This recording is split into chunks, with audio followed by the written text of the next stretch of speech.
T minus 30 seconds.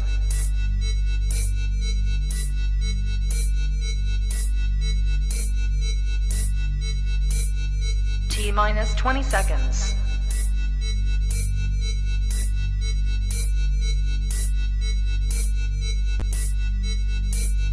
Ten, 9, 8, 7, 6, 5, 4, 3, 2, 1, 0.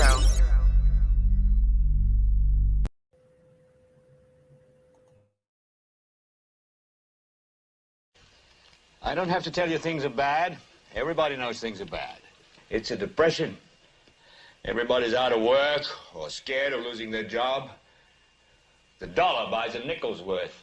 Banks are going bust. Shopkeepers keep a gun under the counter. Punks are running wild in the street, and there's nobody anywhere who seems to know what to do, and there's no end to it. We know the air is unfit to breathe, and our food is unfit to eat. We sit watching our TVs while some local newscaster tells us that today we had 15 homicides and 63 violent crimes, as if that's the way it's supposed to be. We know things are bad, worse than bad. They're crazy. It's like everything everywhere is going crazy, so we don't go out anymore. We sit in the house, and slowly the world we're living in is getting smaller, and all we say is, please, at least leave us alone in our living rooms. Let me have my toaster and my TV and my steel-belted radios, and I won't say anything. Just leave us alone. Well, I'm not going to leave you alone. I want you to get mad. I don't want you to protest. I don't want you to riot. I don't want you to write to your congressman because I wouldn't know what to tell you to write. I don't know what to do about the depression and the inflation and the Russians and the crime in the street. All I know is that first, you've got to get mad. You've got to say, I'm a human being. My life has value.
Good morning, good afternoon, good evening, everybody, and welcome to Global Watchman News, exposing satanic world government. I hope you guys are all doing well. My name is Laurie Swan, and I'm joined today by my co-host, Trisha. Hello. Hi, how you doing, hon? I'm good. Excellent. I want to take this opportunity to welcome everybody in the chat room. If you are in the live chat, we do ask that you keep it family friendly. There will be moderators in there to make sure that we stay within the terms of service put forth to us by the platforms that we're utilizing today. If you're new to the channel, welcome. Take a minute, hit that subscribe button, hit that bell so you know when we go live. If you're new to the page, welcome again. Hit that like button, share on social media, and again, welcome. So, Trisha, how you been? I've been good. Just busy working. Yeah. Staying busy. How was your Thanksgiving? Uneventful. Huh? Uneventful. I don't. Yeah. The kids have moved out, so yeah. I kind of like to just go out and have somebody wait on us. We did this. Hey, we did the same thing. We made reservations. We went to the same place we go to every year. No mess. Totally overpriced. Oh yeah. All right, totally overpriced buffet. We bought a bottle of wine that we could have probably gotten for $15 someplace else, But it was I didn't have to cook. Yep. Can't clean up. Right. But on the downside of it, you don't have any leftovers. Yep. That's the down part. That's the down part. Because Yep. I really enjoy, because I guess when I was younger, I used to enjoy like the whole aspect of it. But then as you get older and you know your responsibility to cook it all, by the time you get done cooking, you really don't feel like eating yourself. Exactly. And when you have, I understand when you have a family, a large family at home, like you still have kids and in-laws and all that, but we're Scott and I are just kind of out here and, you know, it's not like our kids live Same with here. us, So. Yeah, same here. You know, my oldest went back home for the holiday. He and his partner flew in to Buffalo on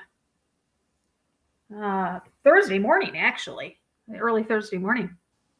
So he was with his father and his brothers, and usually we would have made the trip, but due to circumstances that's happened in the last few months, I'm not speaking to my ex-husband again. So, you know, we didn't end up going up there, but I really would have liked to because I could have seen all three of my boys at one time, you know. Yeah. But we didn't. But, you know, I started getting sick Thursday night, actually Thursday at dinner time. So I was very sick on Friday, Friday I slept all day. Saturday I slept most of the day. Sunday I was feeling a little bit better. So I did cook on Sunday. Yeah. So, and then he left out. He left out. He wasn't going to go to work this week. He was going to he was talking about taking until the first of the year off, but we decided that that's probably, you know, he needs to go to work. So he's out on the road. And, yeah. I mean, we're kind of all in that situation where we have to work as much as we can to. Yeah. Because you don't know what's going to happen. You really don't know from one day to the next. You know, somebody that we know has run into a roadblock. Actually, a few people we know run into roadblocks with their jobs, and you know, we have to take it for what we can get. We don't know how much longer of it it's going to be mandated that, you know, we have to be vaccinated to go into these warehouses and stuff. Exactly. I mean, do you think they'll get to the point where they're going to shut down the roads and make you show ID to drive? Yeah. I wouldn't doubt it. Are you guys aware of what's going on over in Australia? With the Aborigines? Yes. Isn't that sad? You know, they've been trying to get rid of the Aborigines into the indigent people in Australia for centuries. I don't get the mind of a sociopath. Why? Why? I don't know. I mean, what's crazy is that now this new variant. We're not going to talk. The topic of tonight's show is not going to be on this variant because I am in the process of looking at everything. I'm holding back, and Sean and I are going to do a special show on the variant, and we're deciding if we're going to probably do it over on Twitch because we won't be able to do it over here.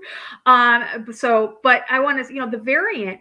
They found it has been confirmed here in the United States today. Dr. You know who confirmed that today. But also here's a question for you, Tricia, and for everybody out there in the chat room. If Australia has such a stringent lockdown right now, and they're an island, okay, let's not forget they're an island. How did the variant get there? Maybe through the airwaves. So if you know, I mean, you have to, it's getting to the point where it's just. No, I mean, that might prove the point of it being an airwave issue, if you know what I mean. Wink, wink. A, B, C, D, E, F, G. 1, 2, 3, 4, 5. 1, 2, 3, 4, 5.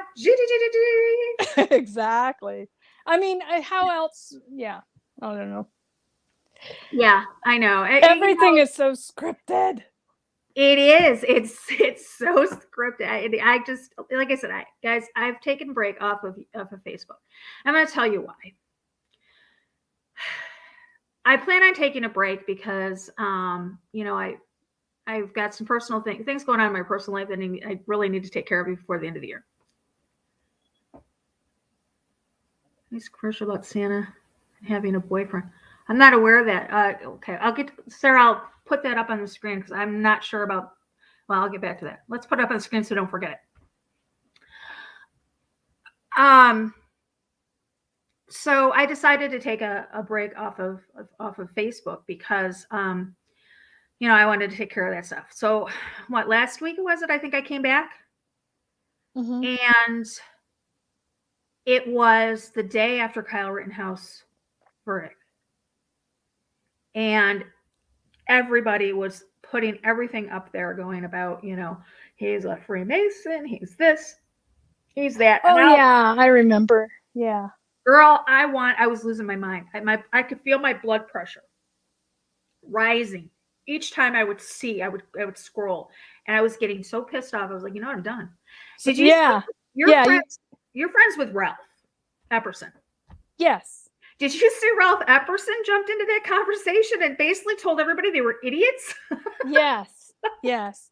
And you also said something like sometimes a rock is just a rock or something exactly. Like that. Yeah. Guys, there are so many evil things in this world that we don't have to make stuff up. You know, you can call yourself whatever you want, a conspiracy theorist, a free thinker, a fringe thinker, whatever it is you're gonna call yourself. But you know, sometimes a rock is just a rock. You don't have to make it into something that is horrific. We've got enough evil going on in this world. So I decided again I was going to just deactivate my account, and I had no desire. I just completely take it off my phone. Mm-hmm. It's on my computer, but I have no desire to push that button. I did reactivate Messenger only because a lot of people don't have my phone number. I mean, a lot of people do, but a lot of people don't have my phone number.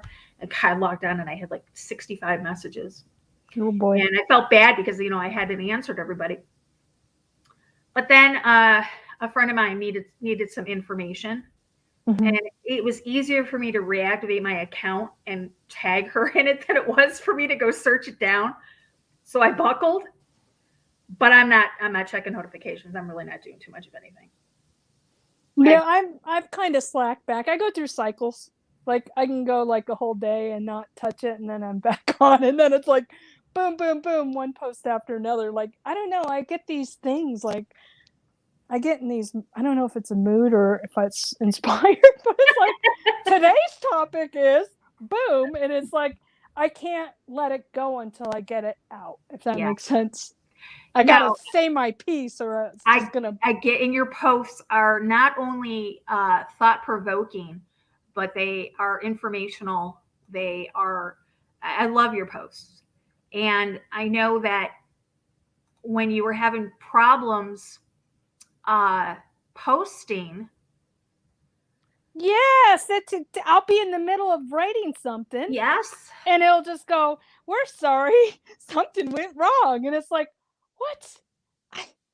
I didn't even hit enter yet, and it's just, we're sorry. They will delete it, and it'll disappear, and a notice will come up on the screen. It has happened to me numerous times. You're triggering something in the algorithm with a word that you're using. All I was saying, like yesterday, I think it's a simple statement. You cannot eradicate hate and racism with hate and racism.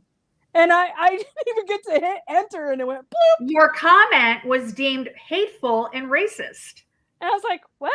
Yeah. It's like I didn't even finish it. But I don't think that's a horrible thing to say. It's just saying, how can you fix something with doing the same kind of behavior? It doesn't make sense. Anyways, but that's the kind of stuff. Or if I talk about food and FDA poison, any kind of thing like that, it does that same thing. It'll be like, we're sorry, something went wrong. Natural News, you can't even share their link on Facebook. Hey. Yeah, you can't even, Natural News link website goes completely against Facebook. Yeah. Yeah, it's crazy. Interesting. Yeah. It's weird. You can't even send it in Messenger. Oh. Gosh. I mean, it's private message. It's not public. How can they? Because remember, we did that show about a few months ago saying that now they're monitoring our text messages and our private messages. Good. They've included that in the algorithm. Even on our phones, they're going to start doing that. Oh boy. Yeah, it's getting bad. It's getting bad. And the next thing is going to be thought police. Absolutely. Like, because you know that they're already kind of like they can read the frequencies. Absolutely. So like all I have to do is think about an oddball mattress or something. Just think Absolutely. About something and I get the ad. And it's like, how'd that happen? I didn't even voice that. Yeah. So. Yep. Exactly. It's scary. And another topic I'm looking into now is I've seen a lot of information about soul harvesting, and I'm going to put something together that with the metaverse. So that's another topic that we're going to talk about. But. Oh, that's a deep subject. Didn't Johnny Depp do a movie on that where he wasn't he dying and then he transferred his soul into a computer? Yeah, it's that, but it's more of a spiritual, actual harvesting. So that might be what that whole Travis Scott thing was about. Yeah, we're going to go there too. Yeah, absolutely. Oh, sorry. No, it's okay. Yeah, I just want to be careful what we say here because I think that's going to be another topic that's going to have to go over on Twitch. Got it. Yeah, but tonight, so like as you can tell by the title of tonight's show, it's beginning to look a lot like Krampus. Krampus is German for Christmas, and what I wanted to do. A lot of people, okay, so we've gone over the whole why Christians shouldn't celebrate Christmas. It's pagan, the whole thing about Santa Claus. So a lot of people have, say they have a problem with information that's put out there because they're like, okay, well, give us the information, but you don't give us a solution. And a lot of people I've noticed, in particular, are asking questions. To the point of I have kids. It's hard for me not to celebrate Christmas. What can I do? I feel guilty for not celebrating it. So I thought what we could talk about tonight is a little bit about Christmas, a little bit about the pagan side of it, a little about why we should celebrate it. But then at the end, I want to go over some things that maybe we can do as parents or grandparents to help children break away from the pagan side of Christmas, what we can do to still celebrate, because, we can celebrate the birth of Christ, even though he wasn't born on December 25th, other pagan gods were. Let's not celebrate the actual birth of Christ. Let's celebrate the birth of everything, just life in general. So I wanted to get some thoughts on that. So when we get towards that, I'm going to throw the link out. Maybe some of you can come on, give us your thoughts, your ideas, what you do as a family at Christmas, if you do or you don't celebrate, and maybe we can talk and have kind of a back and forth thing. So, yeah, sounds good. All right, so Krampus. Okay, we all know about Santa Claus, so we're not going to talk about Santa Claus. We're going to talk about Krampus. I'm not sure if everybody is aware what Krampus is. But I'm going to pull up what Krampus is, and we'll go over this first, and then we'll get into the other stuff, the real creepy part. Okay. When I say creepy, I think of Anne, Hurricane Anne. Next time you listen to Hurricane Anne and myself do a live stream, count the number of times that her and I both say creepy. Okay, so Krampus is a Central European popular legend, a half-goat, half-demon monster that punishes misbehaving children at Christmas time. He is the devilish companion of St. Nicholas. Krampus is believed to have originated in Germany, and his name derives from the German word Krampen, which means claw. Okay, let's just concentrate on this sentence right here. This is probably where the legend of if you're bad, you're going to get a bag of coal. Okay. Okay. As far as we know, St. Nicholas, we refer to as Santa Claus, and we have right here this Krampen, which means claw. His companions were elves. that make his toys. Okay. This kind of reminds me of who does the I want to say the children's nursery rhymes, like the Hansel and Gretel, and they all have like twisted. Hans, no, is it Hans Christian Andersen? Yeah, but there's another name for that whole genre of I can't think of what it is, but the Grimm fairy tales. That's okay. it. Okay. All right, the Grimm fairy tales. So this is kind of where this whole Krampus thing originated, I believe. And I believe that if you want to talk about the cart before the horse, I believe that Krampus originated first, and then parents kind of watered it down into what we have Santa Claus and his elves today. Parents or merchandisers? Right. Macy's or Broadway, or I don't know. Woolworths. Woolworths, right? Back in the day, it was Woolworths. I can remember walking into Woolworths and it smelled like submarine sandwiches. Oh my gosh, that smell is it's embedded into my life. Didn't they have like little 50s cafes? Yeah, they had the little stools, and they had above the where you sat, they had those big round fans. Yes. Yeah. I used to go in there, and my grandfather used to get me the submarine sandwiches, and they had a distinctive smell and a distinctive flavor that I cannot replicate to save my life. I've even let my lettuce sit out for hours thinking that maybe it was the lettuce was a little bad. You were trying to replicate that childhood memory? I was. Yes. That's so funny. Anyways. Sears, I think of popcorn when Sears used to smell like popcorn because they used to have a little thing. Funny what we remember from our youth. Yeah. They say that smell is smell can trigger memories better than any other of your senses. So I agree. I do too. Yeah. Okay, so Krampus was thought to have been part of the pagan rituals of the winter solstice. According to legend, he is the son of Hel, H-E-L, Hel, the Norse god of the underworld. With the spread of Christianity, Krampus became associated with Christmas, despite efforts by the Catholic Church to ban him. The creature and St. Nicholas are said to arrive in the evening to December 5th, which is, and I cannot pronounce it, but it's called Krampus night. My German's a little off. While St. Nicholas rewards nice children by leaving presents, Krampus beats those who are naughty with branches and sticks. In some cases, he is said to eat them or take them to hell. On December 6th, St. Nicholas Day, children wake to find their gifts or nurse their injuries. Okay. I don't remember hearing about this growing up. All right. Festivities involving Krampus include the Krampus Run. This activity, which often involves alcohol, people dressed as creatures parade through streets, scaring spectators and sometimes chasing them. Beginning in the late 20th century, amid efforts to preserve cultural heritage, Krampus runs became increasingly popular in Austria and Germany.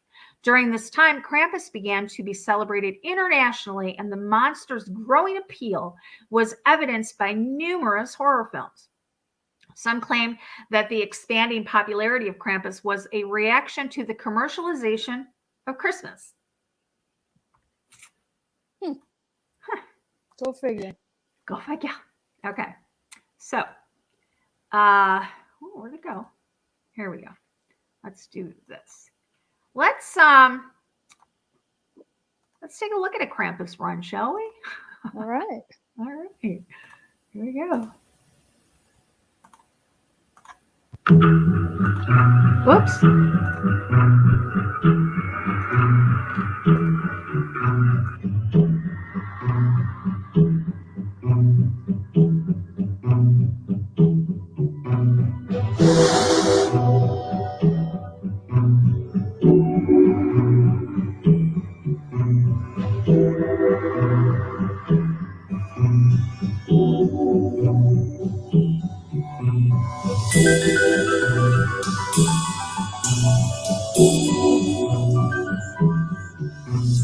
Oh.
No, thank you. I'll pass. Got one more for you. Doesn't this look like the CERN opening? Yeah, doesn't it? Yeah. Take one more look. Okay.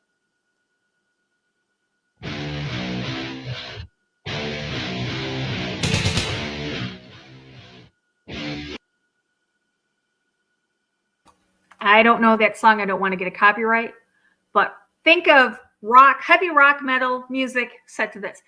And you're right. This does remind me of the CERN ritual at the Foden Tunnel. Gothard Tunnel. And these people or these creatures look like demons. Yep. This is people's idea of celebrating Christmas. This is people's idea. Even if Christ was born on December 25th, which we know he's not, but even if he was, is this a way to celebrate his arrival into this world? Is this a way to celebrate the birth of your Messiah, your Savior? Absolutely not. And think about how terrified those little kids must be. Absolutely. You know, I think this is where you better watch out, you better not cry, you better be nice. I'm telling you why Santa Claus is coming. You know, that whole, he's making a list, he's checking it twice, he's going to find out who's naughty or nice. Mm-hmm. You know, that scared me as a child. I thought, you know, I had to be good or I was going to get a bag of coal. Thank God I didn't know about this crap. Right? Oh. Glad I'm American. This would have traumatized me. This is taking place in America as well. Ooh. Absolutely. Well, I guess I was protected because I didn't know about this. Yeah. This is something that is going on as well. And hold on a second. What did I do with it? And this was what Sarah was talking about.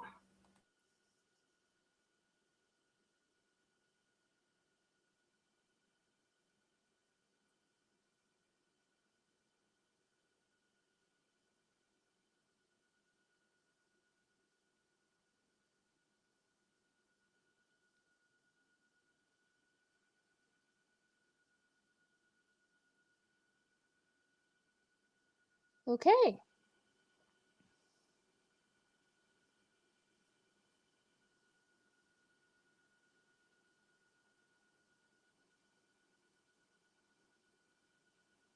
Are you still there? Oops, I am. I'm sorry. I was muted. Yeah. Apologies. I didn't know this was going to take me to a YouTube. Oh, okay. Okay, hold on a minute. All right. Yeah, this is a call for an uprising, guys. I didn't know this was gonna take me to a video. I'm not gonna play it because I don't have a call for an uprising's permission to play it, first off. And I don't have him. I've got him in Google Hangouts, but I don't have. I don't remember what account I have him under. I think it might have been my old account. the one that got terminated. So I may have to reconnect with him. But this is a call for an uprising. And apparently, Santa has a boyfriend.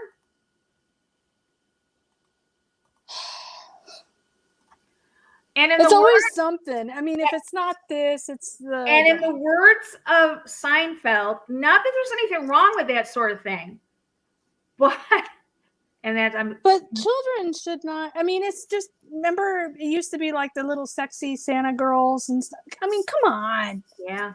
We don't need any of the sexuality concerning Santa. Either way. Why sexualize Santa? Why, and guys, I am not homophobic. My son is gay. My daughter is whatever is referred to as pansexual. And my granddaughter, who's 12 years old, has just come out and told us that she's lesbian. Don't ask me. I don't know. So, and I have no problem. I will never disown my children for their choices. I love my children. Yeah. The point is, why sexualize Santa Claus? Either way. But don't sexualize Santa. He's a grandpa. Right. I know. Grandpas aren't supposed to be sexy. Right. Yeah. I mean, no offense to grandpas. Right. No offense to any grandmas out there. We'll try to stay politically correct. No offense to any grandmas out there, or grandfathers out there, but the thought of you, I don't want to think about it. And kids don't have to have these images put into their into their minds as well. No, they don't. So yeah, and I'm gonna get that off the screen because I just can't even stand. Poor Santa. Do you think? I know this is a little weird, but ho ho ho ho. Do you know what I'm saying? Who are you calling a hoe? But do you know what I mean? Why do they have them say ho ho ho? I mean, it just doesn't make sense. So much is going on in my head right now that I don't even know why they did that. Why not? Yeah, I don't know. Ha ha ha or hee hee. I mean, why ho ho ho? Yes, Ken. Yes. Ken, I can't see comments because I'm on my phone and I just see. My friend Kenny's in there. He says, "Wait, I'm a grandpa. I'm very sexy." Yes, you are. Not to children though. We're talking about because it's a children's character. No, that's what I'm saying. No offense to you grandpas. I mean, us grandma age ladies, they might be cute. We're just they're trying to push this agenda. They're trying to push this transgender, transhumanism, multi-gender, just this whole androgynous agenda. And what was it 30 years ago when you and I were young? What were they pushing? The Miami Vice, the guys, the players, the sports cars, the guy with the 10 chicks walking in the room, like Al Bundy and. Yeah, we had as people to look up to. We had Pat Benatar, we had Madonna, we had. I mean, I'm not saying there's anything good about Madonna at all, but what I'm saying is that's what we had as role models for us in the 80s. We dressed like Madonna, we dressed like Pat Benatar. Way too sexual, though. I mean, really. I mean, we should have stuck with Little House on the Prairie. Exactly. Yeah, exactly. No, I mean, exactly. But, and again, I love my children. I'm never going to disown my children. My love is unconditional to my children. But do I agree with their lifestyles? No. Do they make them happy? Yeah, they're happy. Am I happy they're happy? Yeah, I'm happy they're happy. Do I wish they would have chosen different paths in life? Absolutely. But I don't believe that we should be going down this pathway whatsoever. It's the whole idea of just sexuality in children is no.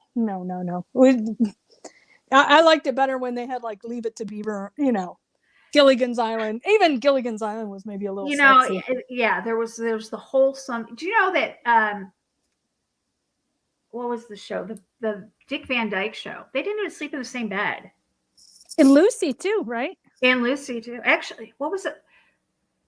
Was it one of those? One of those was the first time a couple even was seen sleeping together in on a TV show. I don't remember which one it was. I remember the transition on the Brady Bunch. At one point in the early episodes, the black and white, they were in separate beds. Yep, they were in separate beds. Yeah. And then eventually it was like, then they got one big bed and it was in color. Yeah.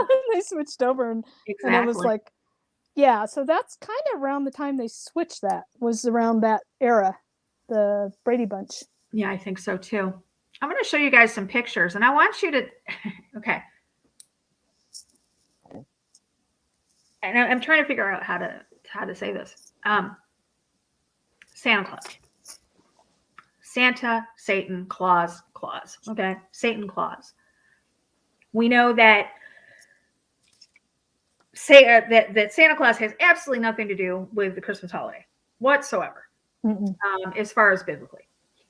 Did you ever wonder why your kid reacted like this when he sat in Santa's lap? Yeah. They usually do that in the Easter Bunny too. Oh, yeah. Does this look fun to you? Nope. Does this look like the face of horror on this child? Yeah, that might as well been Joe Biden holding them babies. I mean, and I originally set out to blur out the faces of the kids. Right. But then I realized that was the reason why I was putting them up, was the faces of the kids. Exactly. So I went back and I changed it. So, if anybody's going to come at me going, she's showing kids, it's kind of, that was the reason I wanted to show the kids, because I wanted to show their facial expressions for another reason for that. And it's sad that I even have to validate that. But when you put your child on Santa's lap, very few children will have a reaction of having fun.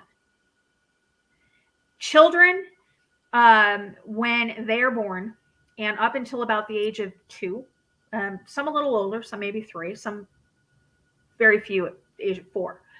But when they're born, the veil between the two worlds is very thin. Mm-hmm. I believe that children know a lot of secrets when they get here, newborns. Mm-hmm. And the earlier they talk, the more secrets they can tell you. And that at a certain age, they forget things. And we grow up and we completely forget what was on the other side of that veil. But children are connected to that pre-birth world. So isn't there an old saying that says children and animals know the character of something or someone? Yep. So if a child has this sort of a guttural reaction when you put them on the lap of Santa or even the bunny rabbit, why are you doing it? That's a good point. That's a really good point. That makes sense. And so it's almost like they're picking up on something. I don't want to say psychic, but they're picking up on something, and we program it out of them. We say, "Oh no, go to Santa. He's a good guy. He's a good guy." Exactly. Tell him what you want for Christmas. Mm-hmm. Like you're bribing them. Like I have no choice but to sit on Santa's lap so I get what I want mm-hmm. for Christmas. That's programming. It is definite programming, and it's traumatic. And a lot of people have asked me, like I said at the top of the show, a lot of people have asked me recently about, they feel that they want to get away from Christmas, but they're afraid that they're going to disappoint their children. And I've told them that no child I've ever come in contact with has ever been traumatized by learning that Santa isn't real, or learning that the Easter Bunny isn't real, or learning that the Tooth Fairy isn't real. You know what? I think it's mostly they're going to feel like left out. Like, all my friends got an Xbox or a bicycle and blah, blah, blah. And if they grew up like, I don't know, the Amish and they never celebrated it, no big deal. But if you just decide to pull the rug out from them and say, well, we're not doing this anymore, they're going to have a harder time swallowing it.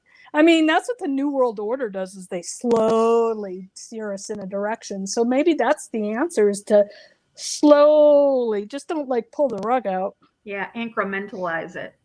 Yeah, and I don't know if you want to talk about this yet, but ideas would be maybe diverting it to maybe homemade gifts and things like that. Well, you had mentioned something earlier about the monetization or the commercialization of Christmas. Mm-hmm. And that is exactly what has been done. I mean, I can remember going to school. Now, I didn't grow up poor by any stretch of the imagination, but I didn't grow up rich either. I never went without, but I learned to not ask for things because I knew my mother was handicapped. I knew how much money we got as her and I got in her disability. And so when I would ask for things, I would take into consideration the price. Right. So I very rarely asked for anything. But my Christmas was always it was amazing, but I didn't get a lot of, things I wanted. I got a lot of things I needed. Yes.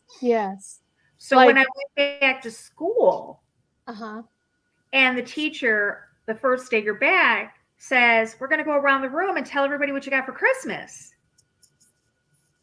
And you got the rich kids, because I went to a Catholic school. Thing of it is my mom didn't pay my tuition. I was subsidized by the Catholic diocese because my mother was handicapped. Mm-hmm. So my mother didn't pay the $5,000 a year to send me there. But the other kids did, because their parents were rich. They were orthodontists. They were lawyers. They were doctors. They were, huge business owners. Chemical business owners. I mean, they had money. So when it got to the point where we go around the room and everybody got, I got this life-size doll, and I got this, I got a fur coat, or I got, whatever. I lied when they got to me because I was ashamed that I didn't get the life-size doll. Yeah. I got a kick-ass pair of boots though that I loved. I got the jacket that I wanted. I got, everything that I wanted, but I felt like I had to keep up with what the image of Christmas was to everybody else. And I think that is what other people are afraid of, that their kids are going to feel like they're less, like they're not loved as much as Johnny over there, who got the, Trans Am, whatever. I don't even know what the kids got these days. So I think people measure love by how much you spend on them. That's true. And I have a quick little story. So when my oldest son, who's now, I think he's 33, just turned 33, when he was about 6, he came into the garage. I was folding clothes, and he says, Mom, I'm really sad. And I said, why? And he said, why does Mikey get better Christmas presents than me? Is he a better kid? And I was like, I didn't know what to say, because, his cousin was like one of those little monsters. And my kid, I'm not trying to brag, but my oldest son was a very, quiet, soft-spoken, loving child. Yeah. And so he felt like, why does he get better Christmas presents than I do? And then that's when I said, okay, let me tell you something. I have something to tell you. Is he has a different Santa Claus. And then I went into it. And he goes, what do you mean a different Santa Claus? And I explained, the whole thing. And I said, you can't tell anybody. And he was understanding at that point. He was cool with it once I explained it to him. And he was only like 6 years old. Yeah. So I think a lot of times, maybe I don't know, maybe I was just lucky that my son was kind of deep and I could have discussions like that, and he didn't throw a tantrum and get mad. He actually understood, and he was okay once I told him the truth. Yeah. And you know what? I think kids appreciate honesty. I think that, if you sit down with your child and you discuss with them and tell them, especially if you're already on the same page or you're being honest with your child about God. Yes. I mean, you can't just wake up one day and go, okay, we're not going to celebrate Christmas this year. We're not going to have a tree. We're not going to have nothing. And not have a foundation in Christ, because then when your child comes to you and says, well, what's going on? Was I bad? Because they're thinking that they're going to take this personal. So they're going to think that they were bad, and that's why they're not getting any gifts. And you sit them down and say, well, we're not going to celebrate Christmas because Christ wasn't born on Christmas Day. And in Book of Jeremiah tells us not to decorate trees. And the kid's going to look at you like, what the hell? Exactly. So this is something you have to do gradually, I believe. It's not something that you can just, run in. I personally stopped celebrating. I think the last year I celebrated Christmas was 2014. Oh. We don't have a tree. We don't exchange gifts. We don't do any of that. I don't send, judge me however you want. I don't send my children gifts. I don't send my grandchildren gifts. I don't send anybody Christmas gifts. I send them things throughout the year.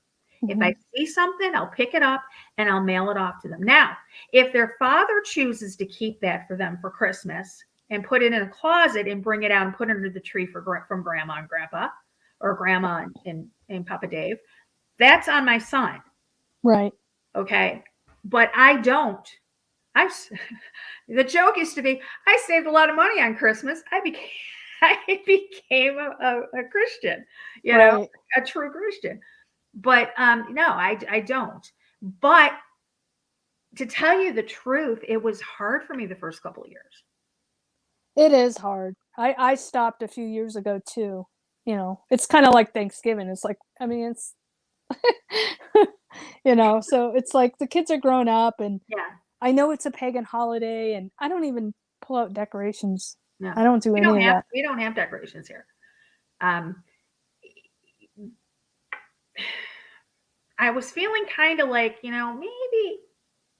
I'll go get a door wreath, or I don't even know. But there's probably something wicked about the wreath. I mean, everything. Everything. It's like, where are we safe anymore? Yeah, I don't know. But and I've got a lot of pushback from it. This hasn't been an easy road or easy. No, it's not.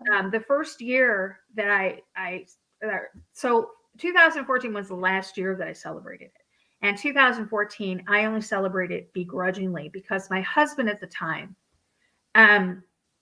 forced me to decorate the tree. Mm. And I cried the whole time I did it. And it was supposed to be joyous. I know. But I cried the whole time I did it. And he was so angry with me. And I said, I just feel so, I don't want to be doing this. Right. This is not something I want to be doing. This is not fun for me. Thank you. You've just shown me that, you've solidified my decision that, this will be the last Christmas I celebrate. And it was the last Christmas I celebrated because I left him a few months later. I had no idea I was going to do that in December, but that's happened. What happened. And I moved here. First Christmas with Dave was a little bit, actually, no, I take that back. The first Christmas was with Dave. We were stranded in Houston for Christmas. Mm-hmm. Or not for Christmas. We got home like Christmas Eve. So we didn't have time to put up a tree because I was with him on the road. I went on the road with him the whole first year we were together. So we had no Christmas tree. 2016, it came around and, we got into a discussion and I said, well, do you have a tree? And he's like, no. I'm like, well, then why would we go out and buy one if we're not, either one of us are comfortable with it? You're going to probably be on the road. I don't want to do it.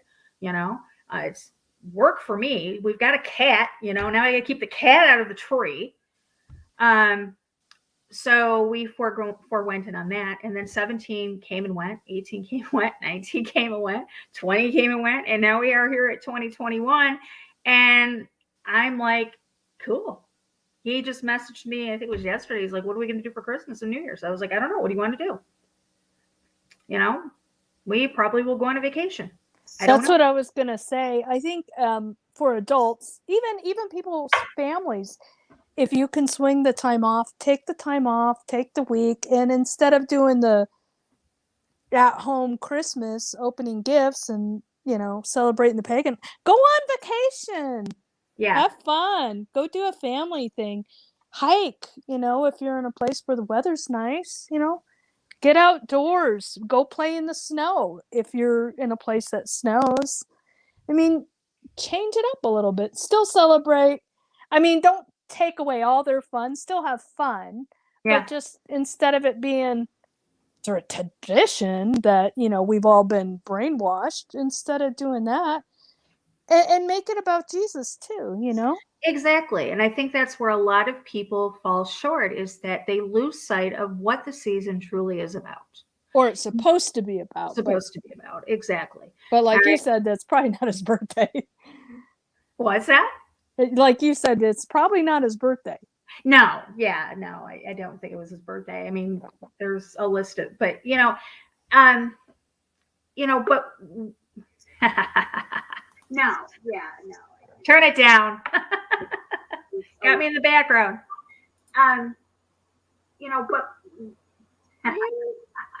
But turn it down. Oh no. Got me in the background. Echo. Oh yeah. Okay.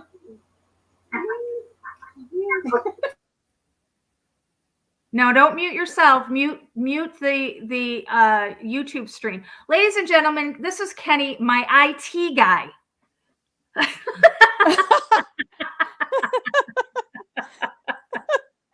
Is he really your IT guy? Yes, he really is. I know not to mute myself, but I muted myself to stop the echo while I muted the background. You still got it up. I still hear the echo. I know not to mute myself, but I muted myself to stop the echo while I muted the background. You still got it up. I still hear Yeah, and that shouldn't be the case. Hang on. Oh Lord. Kenny, just X out of Facebook or out of either, what are you in? You're in YouTube. Just X out of YouTube. Yeah, I can't read comments or anything. I'm only seeing the StreamYard. So I'm not reading comment. I don't have I'm not in front of YouTube, so. Are you there, That's Kenny? why I don't have an echo, because we see his sailing. Kenny. Oh my God. This would help if I didn't have two screens and about, 14 of them playing something. Hi, dear. Of course, now I do have it muted, so, there we go. 14 of them playing something. Uh-oh. Hi, dear. Oh my gosh, Kenny. Bad Kenny. You're on the naughty list. There we go. 14 of them playing something. Uh-oh. All right, we'll give him a couple of minutes to figure it out. Yes, Kenny is my IT guy, and he does. He's got a lot of screens open, and I've completely done that in the past. So as soon as he is ready, I will unmute him. So yeah, let's see. Hello. Clovis is in here. Hi, Clovis. Hey, Rusty. Oh God, I had a blast on Rustic's stream last night. I don't know if you guys caught it. I dropped it in the chat room for us. But we were talking about the Shroud of Turin, and we had an excellent conversation. I had such fun over there. I didn't get the chance to watch it. I got to rewatch. I got to find the rerun or something. Nice. Hello, Julie. Hey, Kenny, you got to figure it out? Well, yeah. Let's make kick his ass.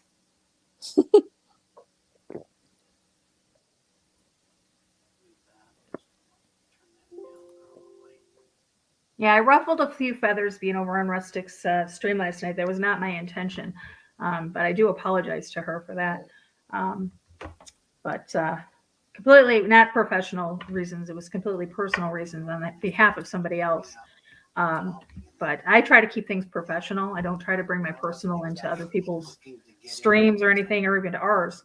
So I do apologize to Rustic for that. She knows what I'm talking about. I have no idea. Yeah, no. All right. Well, when Kenny gets a chance. So, okay, let's if we have to circle back,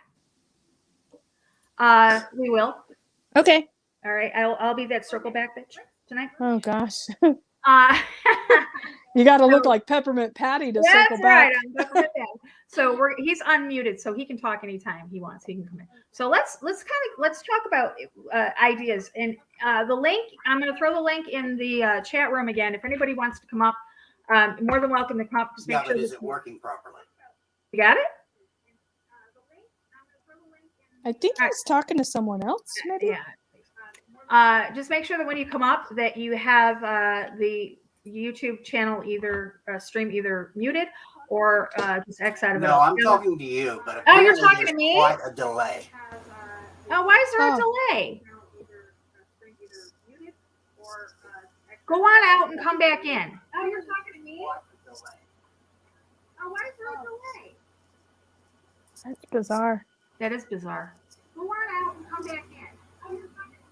I've never had a delay that. Wow. Did you hear that delay? Yeah. It was crazy. Yeah. And an echo. Okay. All right. Well, we'll figure it out. He'll figure it out. He'll be back in. Echo. Yes, I know. Yeah. So let's talk a little bit about, because like I said, we're not going to go into the whole thing about Christmas. Everybody knows my stand on Christmas. Everybody knows about the pagan ideas about Christmas. But let's just talk about ideas, resolutions, ideas. Okay. So, what are some of the things that a parent can do? Say their first year that they want to start not celebrating Christmas. So, what are some of the things that they could remove or to do to prepare the child for possibly either the Christmas after that or the next Christmas to completely wipe have it be not another day, but not so pagan. Well, one thing I was thinking is earlier I mentioned go on a family vacation. Yeah. That's one idea, and just say, we're going to spend our funds here. You get to pick the place. Maybe we'll go to a cabin and a ski resort or something like that.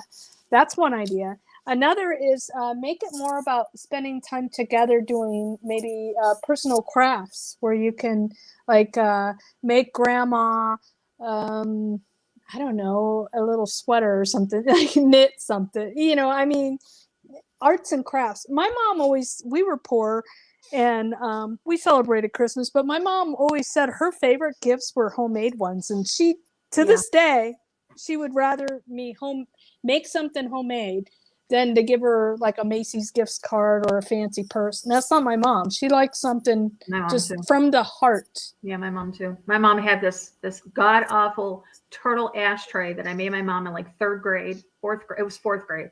Mm-hmm. My mother never smoked a day in her life, but I made her this turtle ashtray. It's a candy dish. It was too awful to even be a candy dish. But this was after a while, I think she started putting little rings in it and stuff. Oh, there you go. But yeah, what do you think? Okay, on that line, on crafts and stuff, what do you think about taking your funds and buying? Again, I don't know. I'm putting this out there. Buying Christmas gifts for the needy. Going and delivering them to perhaps a nursing home or to perhaps a homeless shelter or perhaps a place that, for unfortunate or, disfortunate people. What do you think about, is that still celebrating Christmas? Oh yeah. I think that's beautiful. And I think that's really what it kind of is all about. It's more about giving than receiving, right? Exactly. And that's such a beautiful, and I think you're teaching, especially if the children are younger, I think you're really setting a good example. And I think that's wonderful, especially if the children see, instead of what Becky Sue down the street got, they see how little Tommy and, is, yeah. Let me see. It's fortunate to get down the street a pair of shoes or warm socks. I got an echo, Kenny. I shouldn't have an echo at all because now there I you are. have that on. Hi. Oh, there you are. Hi, Kenny. Hello. Yeah, there's still a little bit of an echo. Hold on a minute. No, that was additional screen open. I just had to close it. What screens you got open? Remember, I have 2 monitors, but I usually keep about, I don't know, 5-6 screens open. I'm putting Kenny on the naughty list. Kenny, naughty. I have both a headset and a webcam that has its own mic, and so I'm getting Gotcha. I got you. I had all faith in you. Like I said, Kenny is my IT guy. I've never used him yet, but he's always there. I just finished building another computer remotely. We've known each other for, oh my God, how long? Oh, wow. Since, oh goodness, Mo was a thing. And so was the Laurie revolution type thing. It was back. 2016. Something like that. Yeah. As a matter of fact, Mr. Laurie happens to be my cousin-in-law now because his brother married my cousin. Oh boy. Imagine that. Imagine that. Trish, I want you to meet Kenny. Kenny, this is my moderator. She's my friend. She's my sister. She's whatever you want to. She's this is Trish. Hi. Okay. Well, has she broken anything yet? Because see, I'm just here to fix broken stuff. I break things all the time. This is funny. Every time I get done going live, Kenny will send a message to me and he'll be like, we could have fixed that. Oh, if I have problems or something, we could have fixed that. So Kenny, by the way, I want to publicly say congratulations on the new grandbaby. Oh, well, she's not really new anymore, but yes. She's still got that new car. She's a little new. Well, I don't know. I haven't actually met the child yet. So she's beautiful. She's absolutely gorgeous. Aw. So congratulations on being because of COVID and the reactionary system that we live in. I have yet to meet the child. Aww. That's okay. I get pictures every day. Nice. Excellent. Mm-hmm. So are you celebrating Christmas? Do you celebrate Christmas? I haven't celebrated Christmas since my sister was buried on the 18th of December back in 2000. So, oh, wow. Yeah, I don't celebrate Christmas anymore because of that. Okay. Well, that's completely understandable. Absolutely. Yeah. Absolutely. What do you do for the holiday? I mean, is there something that you do, or is it just, it's just another day to you? To me, it's just another day, but I have to show up to these family get-togethers and whatnot, be miserable for a little bit, and then just, go back home. Yeah. Hide in my room, that type of thing. I don't do Christmas. Thanksgiving was my favorite and only holiday I actually celebrated. I don't necessarily prescribe to the idea of a national holiday type thing. Never have. Yeah. Veterans Day, 4th of July, things like that. Those are okay. I like those. Yeah. Those. Yeah. But as far as the holidays that were prescribed to us from the Catholic Church / pagan get together, I don't do those things. But Thanksgiving, of course, is kind of ruined now. Yeah, I'm sorry about that. But it looks like I'll be moving back to my mother's, though, since I'm no longer needed here. So I'm terribly, my condolences to you as well. Yeah. Thanksgiving has always been my favorite holiday. I love to cook. I've always loved to cook on Thanksgiving. But when I got with my daughter's father, who was an Iroquois Indian, Thanksgiving kind of took on a new meaning. Yeah, it does. There are a lot of Native people that are still a little upset with that whole holiday. A little upset, yeah, exactly. And I don't understand because I've never given her father a blanket for Thanksgiving, ever. Yeah, well, ever. I'm of Cherokee descent, or I have Cherokee natives in my ancestry. So, Thanksgiving was basically just a reason to get together and eat good food. And turkey's my favorite food on the planet. So, that was the thing. But Yeah. I can see why a true Iroquois would not want to celebrate Thanksgiving. Yeah. We, as a matter of fact, since we've been separated, we separated in 2007. My daughter was 7 years old, and every year, and we've stayed one of my best friends. And every year on Thanksgiving, I will call and I will wish him a happy Dead Indians Day. And Wow. before y'all jump on me, it's a joke between us. He thinks it's funny, so, and he's Indian, so it's not racist. Right. But I say that to him, and then he tells me to F off. It's a little banter we have every year, so don't judge me for that. But anyway, It's hilarious, but you know how that works. I mean, we've still got Andrew Jackson on the $20 bill, and he is responsible for more native deaths than any one other person on the planet. Yes. Okay. Do you think they're going to change that? Like they're tearing down the statues? They'll probably start scrubbing the faces off the bills. Okay, so here's the thing. When you tear down a statue, you're usually doing it to a local community, or even at the state level, you're doing it to, that one state. Okay, so when you start talking about currency, that's when you start talking about the federal level, and we all know that the Federal Reserve is another branch of the government, whether they want to admit it or not. That's when you start trying to force the federal government to do something because you're offended. That's usually not what ends up happening. And the cost behind that would be ridiculous. It's one thing to change the face on a gold coin that doesn't get used that often. Yeah. Okay. But when you start talking about the 20, that's a bit I think the time for them to have done that would have been when they transitioned over to the new 20s. Oh, absolutely. Programming all of your ATMs and things. And see, that's where you start getting into expense. Yeah. To recognize the bill, that's quite expensive. And then, of course, to create that bill with all of the holographics and everything in it is expensive. Oh, yeah, all the counterfeit now measures. we're just going to change it all of a sudden because somebody got offended. We're going to spend, $100 billion. And that's just a figure I got out of my shoe.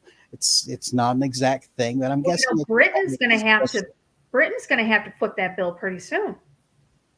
Oh, because when the queen dies, they have to pull her off the money? When the queen dies, they pull all the currency and they have to reprint. Are you forgetting about Canada? And and Canada. So, I mean, the Cayman Islands. Okay, they still own all that. Yeah, despite what's known by the general public. I've been to Grand Cayman. Her face is still in all the money. Yeah. So, although we have dead people on our money, so I don't understand why they can't as well. Well, I'm just surprised like BLM hasn't insisted to pull the money down because, they, it sounds like an excuse to get us off a currency. But I don't think it's common knowledge, or I don't think it's taught in the school system that he had anything to do with the Trail of Tears. Mm-hmm. Yeah, but I think they hate any of our historical. Oh, wait a minute. Yeah. I don't think that's something that they put out there in the public school system, or if they do, they just briefly touch on it and that's about it. Just with in West Virginia, of all places, we were taught in depth about the Trail of Tears. Of course, some of my knowledge is passed down through the generations from my, Cherokee ancestors. Yeah. But for the most part, in West Virginia, they had, books where they taught about the Trail of Tears. So I don't understand, other than the fact that those books were changed out probably before, any of those BLM supporters were born. So that, that's part of the issue. We're teaching a truncated version of history. Absolutely. Where we're leaving out pretty important things. Exactly. And, here's the thing is we already know that if you don't learn from history, you're bound to repeat it. So if people aren't taught about it, what are the chances? Does that up the chances of it being repeated? Absolutely. That's already in the makes. Yeah. Nothing new under the sun. Exactly. Kenny, we were talking earlier about Australia. Did you happen to catch that part of the conversation? We were talking about what they're doing now to basically hunt down the indigenous people, the Aborigines in Are Australia. they refusing to be vaccinated or something? Yeah, they're going to hunt them down and they're going to take them to camps. Of course they are. Yeah, they've been trying to get rid of the Aborigines. We've been comparing this process, okay, and it's going on in all these different countries, including our own. We've been comparing that process to World War II, pre-World War II Germany, and everybody tells us we're crazy and we're conspiracy theorists. But the reason that we've come up with this stuff is that we read our history books and we were taught this in school, and right. This is what happened before they did this, and this is, and so all these things, they happened, back to back in a row, and they were designed this way, and we're doing it again. And so now every country has taken a page out of the book of those really bad people that we can't name anymore, and they're doing those exact things, but they're saying it's for safety. Well, guess what? It was for the safety of the German people prior to World War II that they give up their weapons. It was for the safety of the German people that we, split off those that group of people that were, killed off. But that was for the safety of the German people, or so they said. This is all lining right up, and we're just living it again. And how they're able to do this so soon, and people just don't realize what's going on, I really can't fathom. Other than the educational system being totally just screwed up. It's frightening to think about how quickly some part of history can be forgotten. I remember years ago, somebody told me that memories can be forgotten in 3 generations. And I don't even think it takes 3 generations anymore. I think it takes 2 generations now. Well, apparently it takes less than a week now, because Twitter's all up in arms about this apparent person that did this school shooting. But yet there's no mention on the news anymore about this person of color that ran over a bunch of people. Yeah, I know. I don't.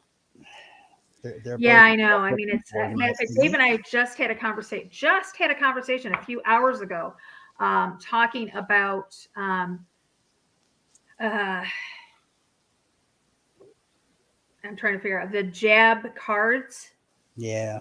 And I had asked him. I said, back in World War II, wasn't there a problem with so many people having counterfeit paperwork? And that was our conversation, because it was, we feel like, it wasn't just World War II, that continued on after World War II. Yes. When Russia took over portions of Germany. Yeah. You had to have paperwork to get anywhere. Right. Communist Russia. Yeah, exactly. Trisha, was it you that asked me how soon I thought we were going to be closed down? No. Okay. I had a conversation with somebody. Oh gosh, I apologize to whoever it was.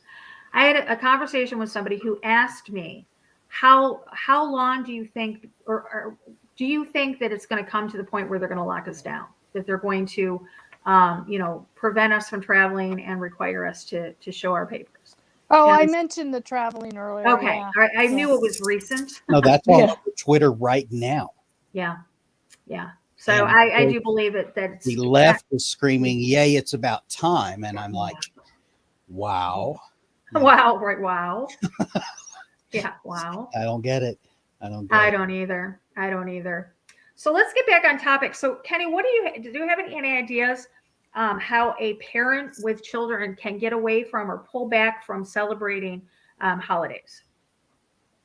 Trisha and I don't know if you heard it. Trisha and I were talking about taking funds and buying things for the elderly, like a hat and gloves, scarves, blankets, things that, toiletries and stuff, things that, candies or something, or whatever, and taking it to the nursing homes and distributing it there, or taking and giving stuff to like orphanages and stuff like that.